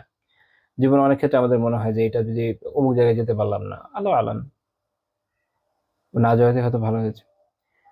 এরকম অনেক বিষয় আছে জীবনে। আমাদের অনেক হারানোর বেদনা আছে। আমরা জানি না যে ওটাতে আসলে ওটা পেলে কি কল্যাণ হতো, না না পাওয়াতে কল্যাণ, আল্লাহু আলাম। কেউ জানে না। কিন্তু আমরা যেটা জানি সেটা হচ্ছে যে এই বিষয়ে যদি তাকদীরের ভালো মন্দের উপর আস্থা রেখে সন্তোষ প্রকাশ করে আল্লাহ তাআলার উপর আস্থা রাখি, আল্লাহ তাআলার শুকরিয়া আদায় করি এবং আল্লাহ সবর করি আমরা, ওটা আমাদের জন্য কল্যাণকর। তো যেটা কল্যাণ আমরা জানি যে আছে, ওইটা বাদ দিয়ে যেটা কল্যাণ নাই ওটার পিছনে দৌড়ানোর আমাদের দরকারটা কি? তাই না? তো আল্লাহ তাআলা মাফ করনে ওয়ালা। পাপ হয়ে যায়, মানুষের পাপ হয়ে যায়। মানুষ এরকমই। হওয়ার সাথে সাথে তওবা করব। আল্লাহ তাআলার কাছে ক্ষমা প্রার্থনা করব। আল্লাহ তাআলার কাছে মাফ চাইবো বারবার। তিনি মাফ করবেন। আমাদের অনেকের এই সমস্যাটা হয়। আমরা একই গুনাহ থেকে হয়তো বাঁচতে পারছি না, বারবার ফেরত যাচ্ছি। খুব কমন কোয়েশ্চেন আসে বিভিন্ন সময় যে কি করব? কি করবেন? আল্লাহর উপর আস্থা রাখেন, দৃঢ় থাকেন। যে আল্লাহ তাআলা আপনাকে সৃষ্টি করতে পেরেছেন, তিনি আপনাকে এখান থেকে বাঁচাতে পারবেন না? অবশ্যই পারবেন। বাট তাকে ওইভাবে দৃঢ়তার সাথে ডাকতে হবে। দৃঢ় থাকেন, আল্লাহ তাআলার কাছে চান, নিজে চেষ্টা করেন, দেখবেন একসময় ওখান থেকে বেঁচে আসছেন। হেদায়েত আল্লাহ তাআলার হাতে। কোনো নির্দিষ্ট গুনাহতে বারবার চলে যদি গিয়ে থাকেন, ওখান থেকে বেঁচে থাকাটাও আল্লাহ তাআলারই হাতে। তো আল্লাহর ব্যাপারে সুধারণা রাখেন। আল্লাহ তাআলা আপনাকে অবশ্যই বাঁচাবেন। আপনি চেষ্টা করেন, কারণ চেষ্টাটা আল্লাহ তাআলা আমাদের দায়িত্বে রেখেছেন। আর তৌফিক তিনি দেন। তো আমাদের কাজগুলো চেষ্টা করতে থাকবো, আল্লাহর কাছে দোয়া করতে থাকবো, আল্লাহ করেন আমাকে বাঁচান এখান থেকে। দৃঢ়তার সাথে, ওই মিনমিন ভাবে না, দৃঢ়তার সাথে দেখবেন যে আল্লাহ তাআলা অবশ্যই বাঁচাবেন। আলহামদুলিল্লাহ অনেকজনকে বাঁচিয়েছেন। খুঁজে দেখেন আশেপাশে কত পাবেন। তো এরকম আল্লাহ তাআলার অনেক আপনারা জানেন যে গুণ বৈশিষ্ট্যের কথা আল্লাহ তাআলা কোরআনে হাদিসে আমাদের জানিয়েছেন। এইগুলোর সাথে সম্পৃক্ত যে সুন্দর সুন্দর বিষয়গুলো রয়েছে, ওটাই সায়নানী রাহিমাহুল্লাহ বলছেন যে সেটাকে আমাদের খেয়াল রাখতে হবে যে এটার বিপরীত চিন্তা করা যাবে না, বরং আল্লাহ তাআলার উপরে নির্ভর করতে হবে যে আমরা এটা পাবো। উনি বলছেন যে আকসারুন নাস, অধিকাংশ মানুষ ইয়াজুন্নুনা বিল্লাহি, আল্লাহ তাআলার ব্যাপারে ধারণা করে হচ্ছে যেটা না হক জন, যেটা জন্নসু, অর্থাৎ আল্লাহ তাআলার ব্যাপারে অধিকাংশ মানুষ অ্যাকচুয়ালি কুধারণা করে। এটা উনি বলছেন, এটা বাস্তব। অধিকাংশ মানুষ আসলে এই কুধারণার মধ্যে লিপ্ত। আল্লাহ তাআলা আমাদের এ থেকে বাঁচান। বাট আপনি যখন এটা থেকে বেঁচে থাকবেন, দেখবেন যে আল্লাহ তাআলার মেহরবানিতে অনেক সমস্যা জীবন থেকে দূরে গেছে। লাইফ ফ্রুটফুল হয়ে যাবে, পজিটিভ হবে। পজিটিভ থিঙ্কিং এর মানুষের জীবনে একটা গুরুত্বপূর্ণ ইম্প্যাক্ট আছে জানেন। আজকাল পজিটিভ থিঙ্কিং এ ভালো ভালো বইটিও লেখা হচ্ছে। দেখেন ইসলাম শুরু থেকে পজিটিভ থিঙ্কিং এর কথা বলে যাচ্ছে। আপনি যদি রাসূলুল্লাহ সাল্লাল্লাহু আলাইহি ওয়াসাল্লামের সিরাত দেখেন, ওখানে আপনি শুধু পজিটিভ থিঙ্কিংই পাবেন।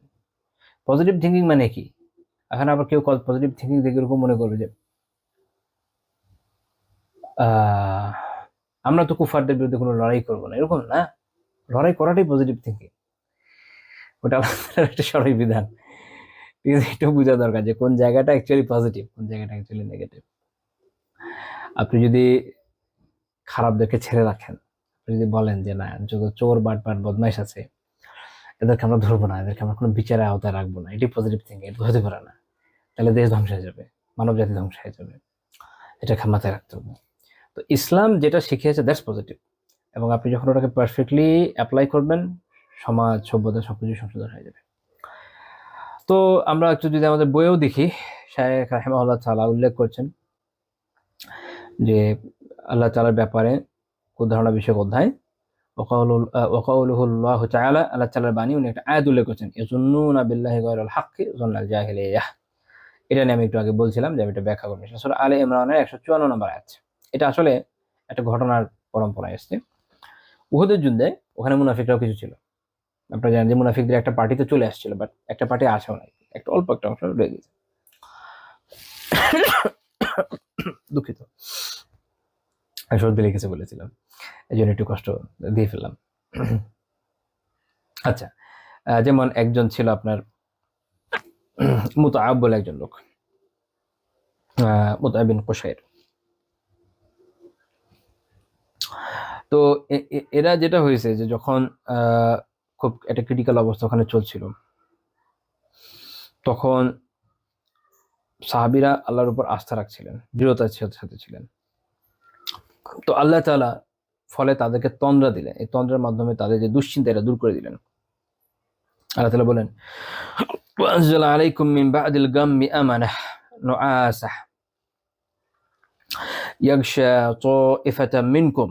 আল্লাহ তাআলা বলছেন যে এরপর তিনি তোমাদের উপরে দুশ্চিন্তার পরে নাজিল করলেন প্রশান্ত তন্দ্রা, যা তোমাদের মধ্য থেকে একদলকে ঢেকে ফেলেছিল, আচ্ছন্ন করে দিয়েছিল। তন্দ্রার বিষয়টা হচ্ছে যে মানুষ যখন খুব এংজাইটির উপর থাকে, তখন আসলে ঘুম মানুষের মানসিকতার উপর খুব পজিটিভ একটা ইম্প্যাক্ট রাখে। আপনি দেখবেন যে আমাদের অনেক সময় যে আমাদের যে দুশ্চিন্তাটা অনেক ক্ষেত্রে দূর হয়ে যায়। ইমাম সুয়ুতি রাহিমাহুল্লাহ তাআলা, ওনার একটা তাফসীর আছে কোরআনের আহকামুল কোরআন, কোরআনের বিধিবিধান নিয়ে আলোচনা করা, যেটা দুঃখিত খুব হিচকি আছে।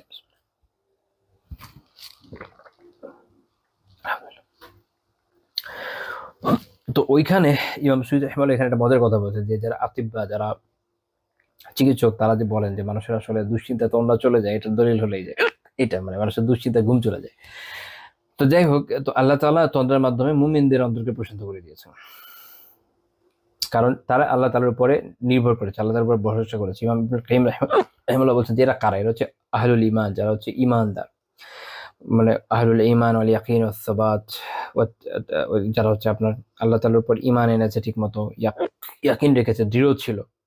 কারণ তারা এটা তাদের এটা তার এই ব্যাপারে দৃঢ় প্রত্যয় ছিল, ওয়াহুমুল জাযিমুনা বিআন্নাল্লাহা সায়ানসুরু রাসূলাহু, যে আল্লাহ তাআলা অচিরেই রাসূল সাল্লাল্লাহু আলাইহি ওয়াসাল্লামকে সাহায্য করবেন। এর বিপরীত কারা? এর বিপরীত হচ্ছে যারা মুনাফিক, তারা কি, তাদের অবস্থা হচ্ছে এরকম যে তারা, আল্লাহ তাআলা নিজেই বলছেন তাইফাতুন, একদল ছিল এরকম যে কদ আহাম্মাতহুম আনফুসুহুম ইয়াজুন্নুনা বিল্লাহি গায়রাল হাক্কি যান্নাল জাহিলিয়া।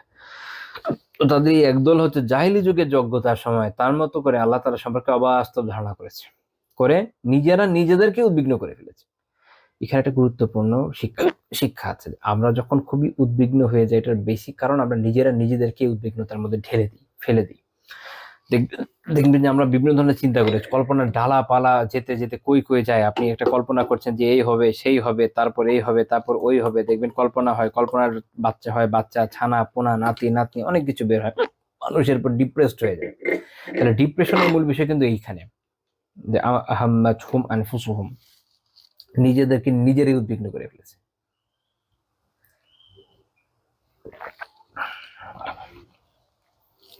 অথচ আপনি যদি আল্লাহ তাআলার উপর দৃঢ় প্রত্যয়ী হন, দৃঢ় বিশ্বাস রাখেন, ইয়াকিন থাকে, তো আপনি শুধু বিষয়টা আগে অ্যানালাইজ করবেন, এই ইস্যু, এই সমস্যা আমার আছে, বাস আল্লাহ ভরসা, আমি এখন কাজ করবো, আল্লাহ সাহায্য করবেন। একদম দৃঢ়তার সাথে কাজ করে যাবেন, আমাদের সালাফরা বলেছে।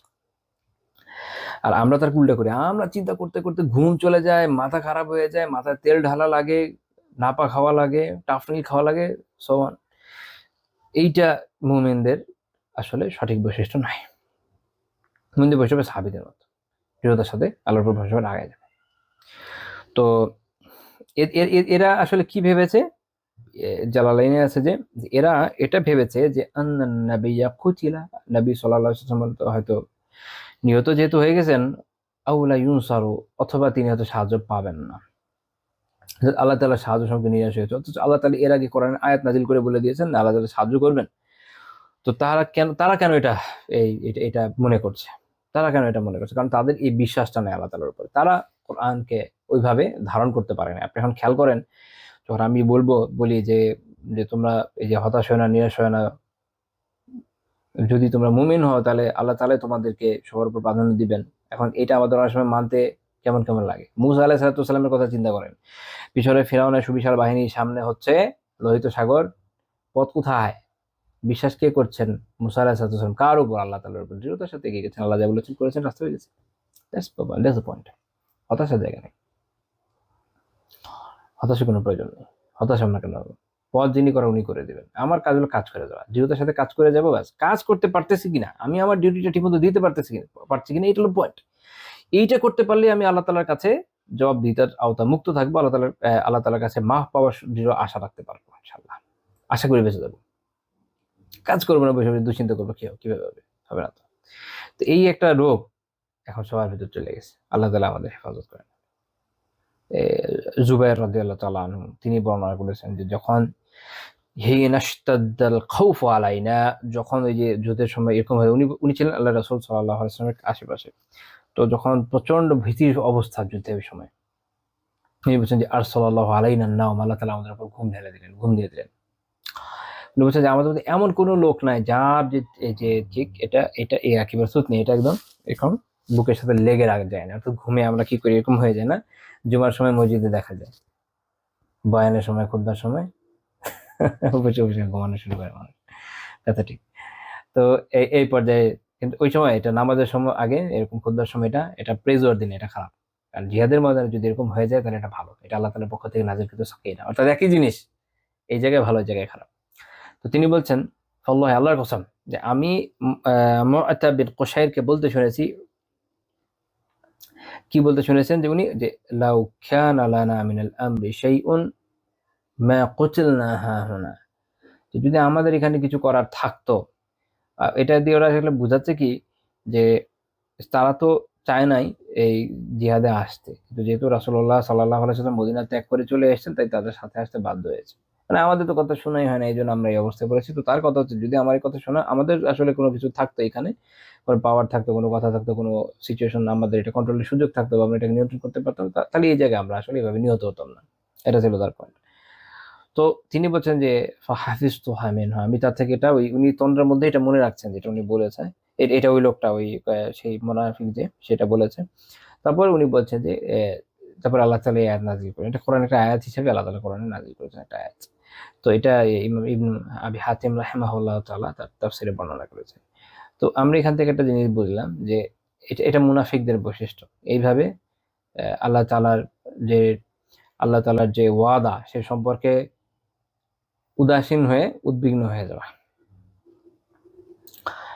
তো আল্লাহ তাআলা এই আয়াতের শেষে একটা কথা বলেছেন যে কুল কুল, বলে দেন ইন্নাল আমরা কুল্লাহু লিল্লাহ, যে প্রত্যেকটা বিষয় আল্লাহ তাআলার হাতে, আল্লাহ তাআলার ইখতিয়ারে।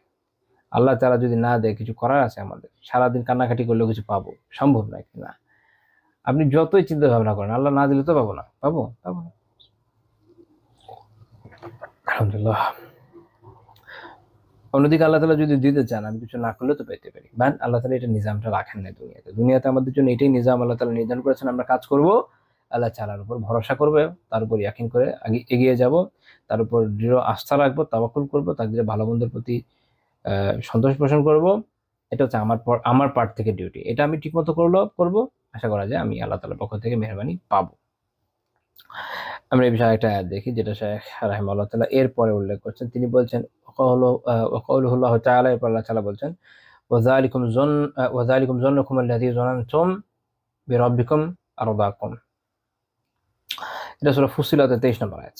তো এটাও আরেকটা বিষয় যে এটা আগের আয়াত সাথে বুঝলে একটু আমাদের জন্য বুঝা সহজ হবে। আল্লাহ তাআলা সূরা ফুসিলাতের 22 এবং 23 নম্বর আয়াতে বলছেন যে ওয়ামা কুনতুম তাস্তাতিরুনা আন ইয়াশহাদা আলাইকুম সামউকুম ওয়ালা আবসারুকুম ওয়ালা জুলুদুকুম ওয়ালাকিন যানানতুম আন্নাল্লাহা লা ইয়া'লামু কাসীরাম মিম্মা তা'মালুন। তোমাদের চোখ, কান, চামড়া যে তোমাদের বিরুদ্ধে সাক্ষ্য দেবে না, এই বিশ্বাসে, আর তোমরা মনে করছো এটা তো আমাদের পক্ষে বিপক্ষে সাক্ষ্য দিবে না, যেহেতু আল্লাহ তাআলা যদিও বলেছেন, কোরআনে যদিও আছে, হাদিসে যদিও আছে, তো সেটা এরা মানে নাই। তারা মনে করছে মুনাফিকরা যেগুলো তো আমাদের, বা কুফাররা যে আমাদের বিরুদ্ধে তো সাক্ষ্য দিবে না, এই বিশ্বাসে এদের কাছে কিছু তারা কি করতো না, গোপন করতো না। অর্থাৎ মানুষ যখন ব্যভিচার করছে, তার চোখ দেখছে, তার শরীর এটা, তার যে ত্বক, তাই না, এটা তারা তো এটা উপভোগ করছে। তো সে মনে করছে যে এরা আর কি বলবে, এটা তো একসময় সব প্যারিস হয়ে যাবে, ধ্বংস হয়ে যাবে, আমাদের সমস্যা কি। কিন্তু আসলে আল্লাহ তাআলা তো এদের কাছ থেকেই সাক্ষ্য নেবেন। তো আল্লাহ তাআলা এই জন্য বলছেন ওয়াযালিকুম যন্নুকুম আল্লাযী যানানতুম বিরাব্বিকুম আরদাকুম ফাআসবাহতুম মিনাল খাসিরিন। এটা হচ্ছে ও এর মধ্যে আরেকটা কথা আল্লাহ তাআলা বলছেন ওয়ালাকিন যানানতুম আন্নাল্লাহা লা ইয়া'লামু কাসীরাম মিম্মা তা'মালুন। বরং তোমরা তো এটা মনে করতে যে তোমরা যা করতে তার অনেক কিছু আল্লাহ তাআলা জানেন না। এটা একটা শানে নুজুল আছে আয়াত, এটা আমি বলবো ইনশাআল্লাহ তাআলা। যেমন কুফার অনেক সময় মনে করে যে এটা হয়তো আল্লাহ তাআলা জানেন না, ওটা হয়তো জানেন, এরকম কিছু আছে মুশরিকদের মধ্যে, এখন এই ধরনের বিশ্বাস আছে। তো আল্লাহ তাআলা এই জন্য বলছেন এরপরে যে ওয়াযালিকা যন্নুকুম আল্লাযী যানানতুম বিরাব্বিকুম আরযাকুম। এটা হচ্ছে তোমাদের রব সম্পর্কে এমন ধারণা যেটা তোমাদেরকে এটা ধ্বংস করে ফেলেছে। এই ধরনের ধারণার কারণেই মানুষ ধ্বংস হয়ে যায়।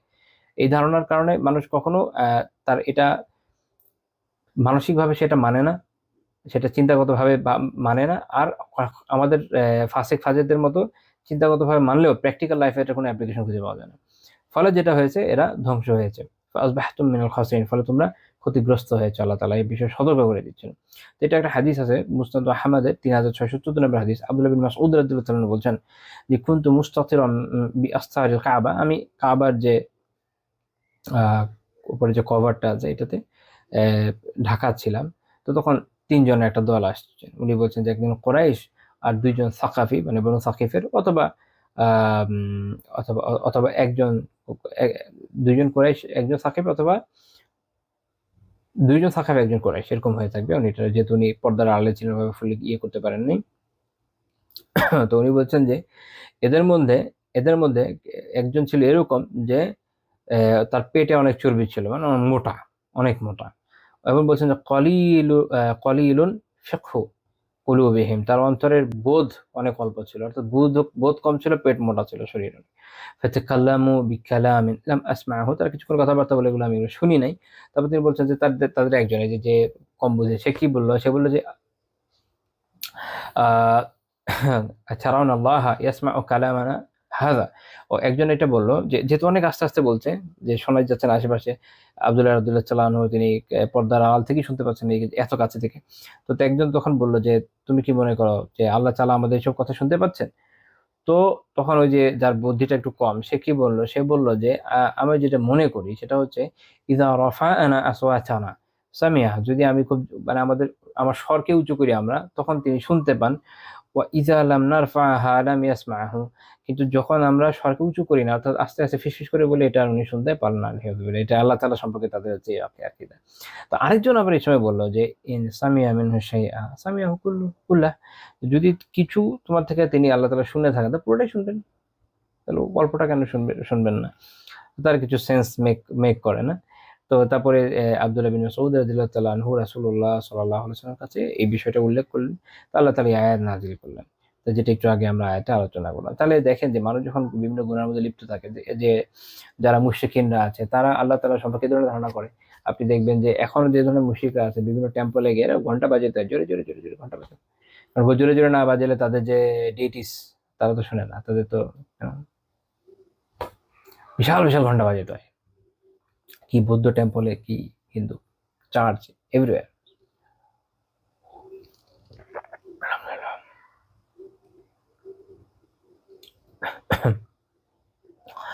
আচ্ছা, তারপরে একটা আয়াত আমরা দেখবো ইনশাআল্লাহ, সূরা সূরা ফাতিহা 6 নম্বর আয়াত, যেটা আমি এর আগে ওই শুরুতে একটু বলেছিলাম যে আমি সানানি রাহিমাহুল্লাহ আলোচনায়, আল্লাহ তাআলা কি বলছেন, ইউআযযিবুল মুনাফিকিনা ওয়াল মুনাফিকাত ওয়াল মুশরিকিনা ওয়াল মুশরিকাত আয-যান্নিনা বিল্লাহি যান্না সাও, যে আল্লাহ তাআলা যাতে তিনি মুনাফিক পুরুষ, মুনাফিক নারী, মুশরিক পুরুষ, মুশরিক নারী, যারা আল্লাহ সম্বন্ধে মন্দ ধারণা পোষণ করে, তাদেরকে শাস্তি তিনি দেন।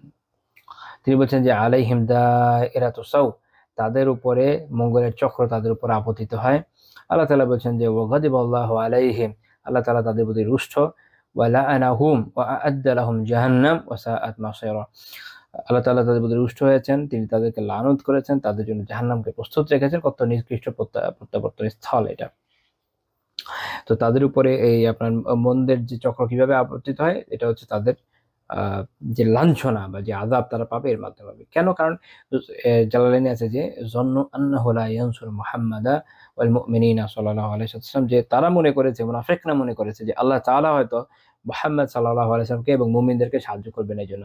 আজকের দুনিয়াতে মানুষ আছে দেখবেন, যারা মনে করে যে আল্লাহ তাআলা যেন আলিয়াযু বিল্লাহ মুমিনদের মনে ছেড়ে দিয়েছেন, তাদেরকে আর সাহায্য করবেন না, এরকম না। আল্লাহ তাআলা অবশ্যই সাহায্য করবেন। করবেন না মানে অবশ্যই করবেন। আল্লাহ তাআলা বিভিন্ন ফর্মে মুমিনদের সাহায্য করেই থাকেন। বাট এটা দুনিয়ার নিজাম, যে এটাকে একটা পদ্ধতিতে চলতে হয়। ওখানে আল্লাহ তাআলা আমাদের ব্যাপারে আমাদেরকে যে নির্দেশনা দিয়েছেন, আমরা যদি সঠিকভাবে এটাকে পালন করি, যেমন আল্লাহ তাআলা আমাদেরকে জানিয়েছেন যে তোমরা যদি আল্লাহ তাআলার দ্বীনকে সাহায্য করো, আল্লাহ তাআলা তোমাদের সাহায্য করবেন। আমরা কি সাহায্য করছি? আমরা কি করছি না? আমরা করছি না। তাহলে কেমনে হবে? আমাদের কাজটা আমরা যদি পারফেক্টলি না করতে পারি, তাহলে আমরা আশা করি কিভাবে? এটা তো আসলে সম্ভব না। আল্লাহ তাআলা রিজিক দাতা। কোনো সন্দেহ নাই এই বিষয়ে। তো আমি মুখ খুলব না, হা করব না, বাইরে গিয়ে আর্ন করব না, বা খাবার রান্না করব না, কিচ্ছু করব না। বলব যে আল্লাহ তাআলা যেহেতু রিজিক দাতা, বসে থাকি, পেট এমনি ভরে যাবে। রিপ্লেসমেন্ট চলে আসবে, এটা অসম্ভব। আল্লাহ তাআলা এই নিজামী দুনিয়াতে দেন নাই। যেটা দেন নাই কেন, ওটা আমাদের জন্য স্পেসিফিকলি আলাদাভাবে কেন দিবেন? আলহামদুলিল্লাহ, এটা আমাদের ভুল ধারণা। এটা হচ্ছে সুজন, এটা হচ্ছে ভুল ধারণা। এখান থেকে বেঁচে আসা দরকার। নিজেদের চেষ্টাটা করতে হবে। রাসূলুল্লাহ সাল্লাল্লাহু আলাইহি ওয়াসাল্লাম চেষ্টা করেছেন, নবী রাসূলরা সবাই চেষ্টা করেছেন, কেউ বসে থাকেন নাই। আমাদের কাজ হচ্ছে ডিউটিটা ঠিকমতো পালন করা। ওইটাই আমরা করতে পারছি না। এর ফলে আমরা এই ধরনের কুধারণায় লিপ্ত হচ্ছি। আল্লাহ তাআলা বোঝার তৌফিক দেন। আমিন।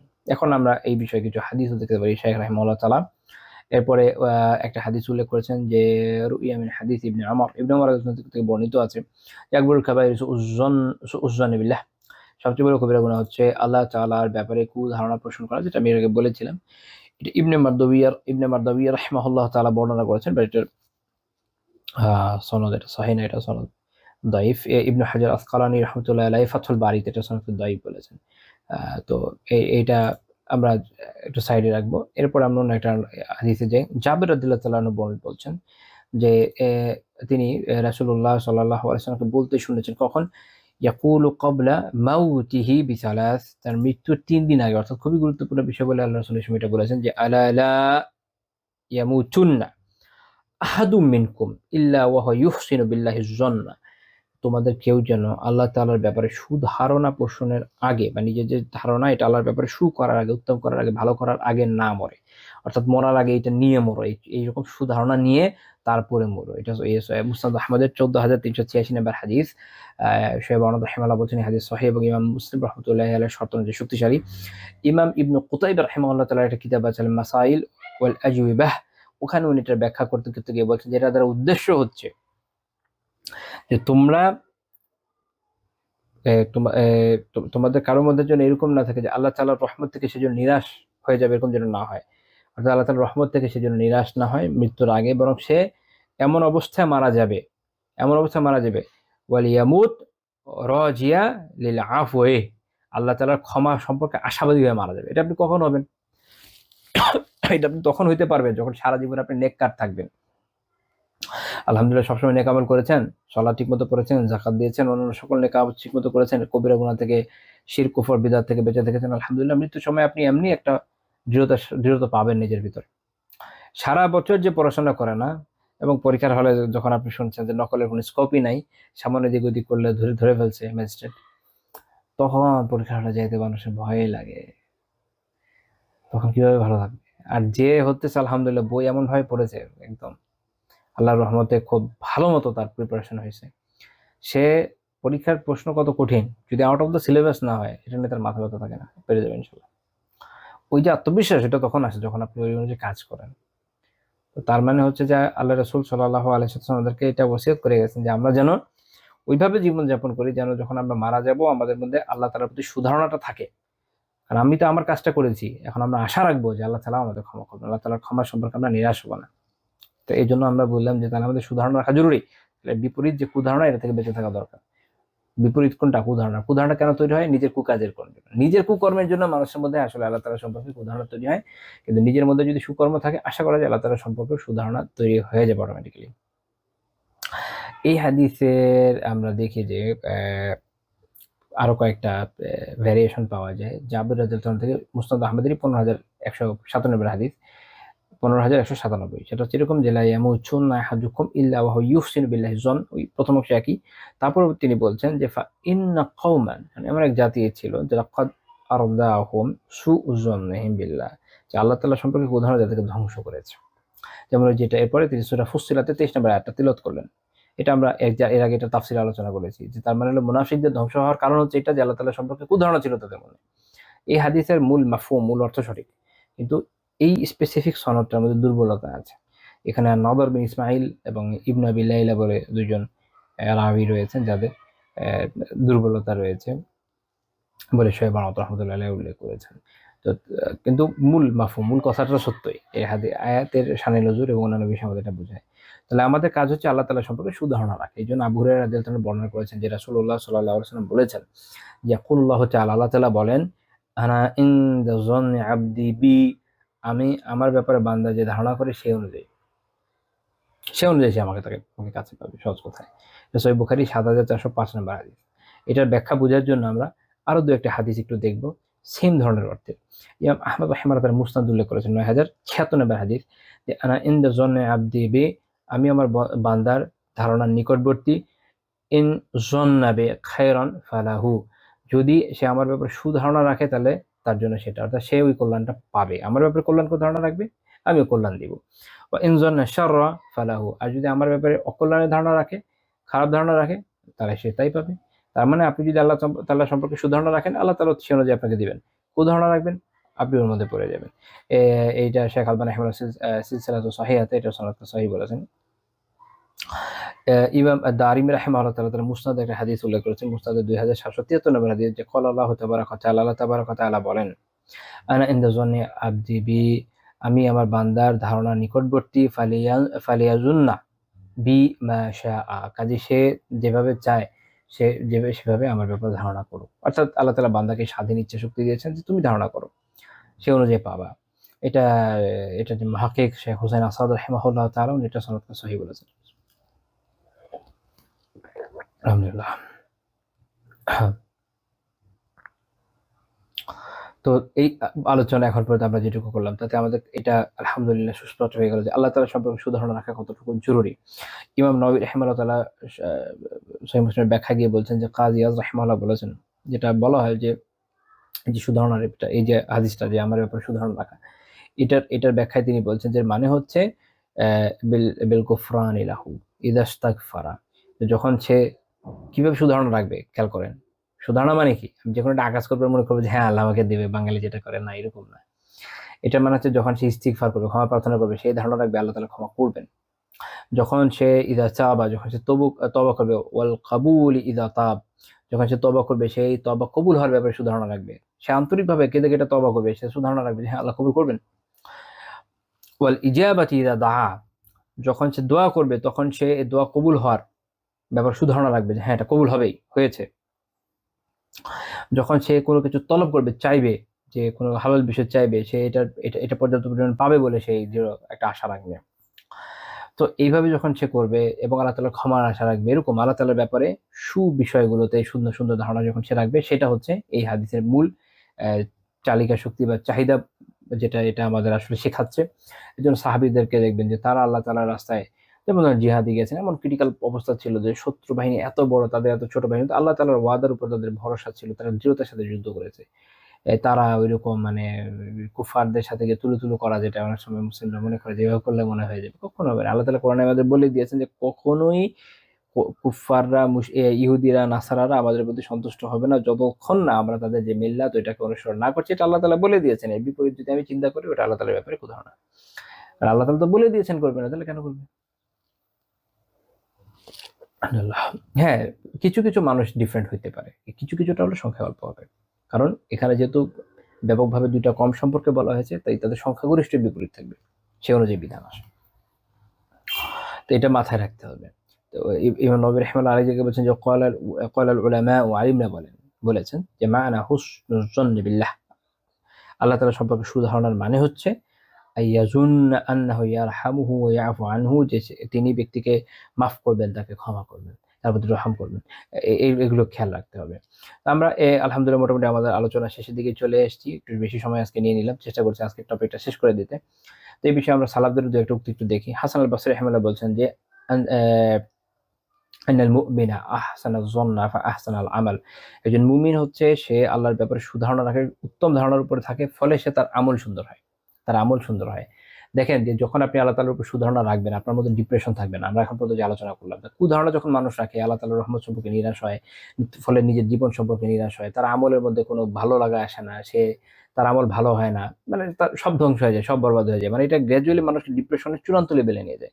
তো যখন আপনি আল্লাহ সম্পর্কে সুধারণা রাখবেন, মনে রাখবেন হ্যাঁ জীবনে এই সমস্যা আছে, এই মেঘ কেটে যাবে, আর আল্লাহ তাআলা আমার যে সমস্যা আছে দূর করে দিবেন, আর যতদিন আছে ততদিন আমি এটার জন্য সওয়াব পাবো। এই সুধারণা যখন রাখবেন, তখন আপনার আমলেও মনোযোগ আসবে, আপনি ইনশাআল্লাহ তাআলা আল্লাহ তাআলার আল্লাহ তাআলার সান্নিধ্য দেওয়ার জন্য সক্ষম হবেন, জান্নাতের সুউচ্চ মর্যাদা পেতে সক্ষম হবেন। তো কাজেই হাসান রাহিমাহুল্লাহ তাআলা বলছেন যে মুমিন যেহেতু সুধারণা রাখে, তাই তার আমলও সুন্দর হয়। ইমাম ইবনে আব্দুল বার রাহিমাহুল্লাহ তার কিতাব আল ইস্তিযকার এটা উল্লেখ করেছেন। ইবনে আবি দুনিয়া রাহিমাহুল্লাহ একটা কিতাব আছে হুসনুজ জন্নি বিল্লাহ, এটা একটা অসাধারণ কিতাব। এখানে অনেকগুলো কল আছে, সব আমি উল্লেখ করব না। আব্দুল্লাহ বিন মাসউদ রাদিয়াল্লাহু আনহু বলছেন যে ওয়াল্লাযী লা ইলাহা গায়রুহু, যে যিনি ব্যতীত কোনো ইলাহ নাই, তার কসম, মা উতিয়া আবদুম মুমিনুন শাইআন খায়রাম মিন হুসনিজ জন্নি বিল্লাহি আযজা ওয়া জাল্লা, যে মুমিন বান্দা আল্লাহ তাআলা সম্পর্কে সুধারণা রাখার থেকে উত্তম কোনো কিছু পায় নাই, উত্তম এবং কল্যাণকর কোনো কিছু পায় নাই। এটা মানুষ, একজন মুমিন বান্দা যত নেয়ামত আল্লাহ থেকে পেতে পারে, তার মধ্যে বেস্ট ওয়ান হচ্ছে এটা। আপনি যখন আল্লাহ সম্পর্কে সুধারণা রাখবেন, পুরো জীবন চেঞ্জ হয়ে যাবে, আপনি একদম সঠিক পথে চলতে পারবেন। আর কুধারণা রাখবেন, বিপরীতটা আমরা তার তো আলোচনা করেছি, তখন ধ্বংস হয়ে যায়, সব শেষ হয়ে যায় তার। এটা আমাদের খেয়াল রাখতে হবে।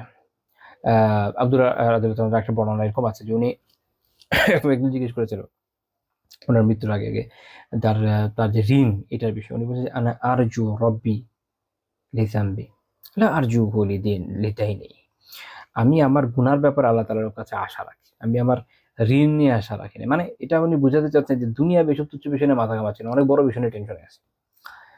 তো রাবি বলছেন যে যখন তিনি মারা গেলেন, তখন একজন দিনী ভাই তার ঋণ পরিশোধ করে দিলেন। অর্থাৎ উনি তো আল্লাহ তাআলার উপর যে দৃঢ় প্রত্যয়, বিশ্বাসটা রাখছেন, এটা বেনিফিট হচ্ছে এটা।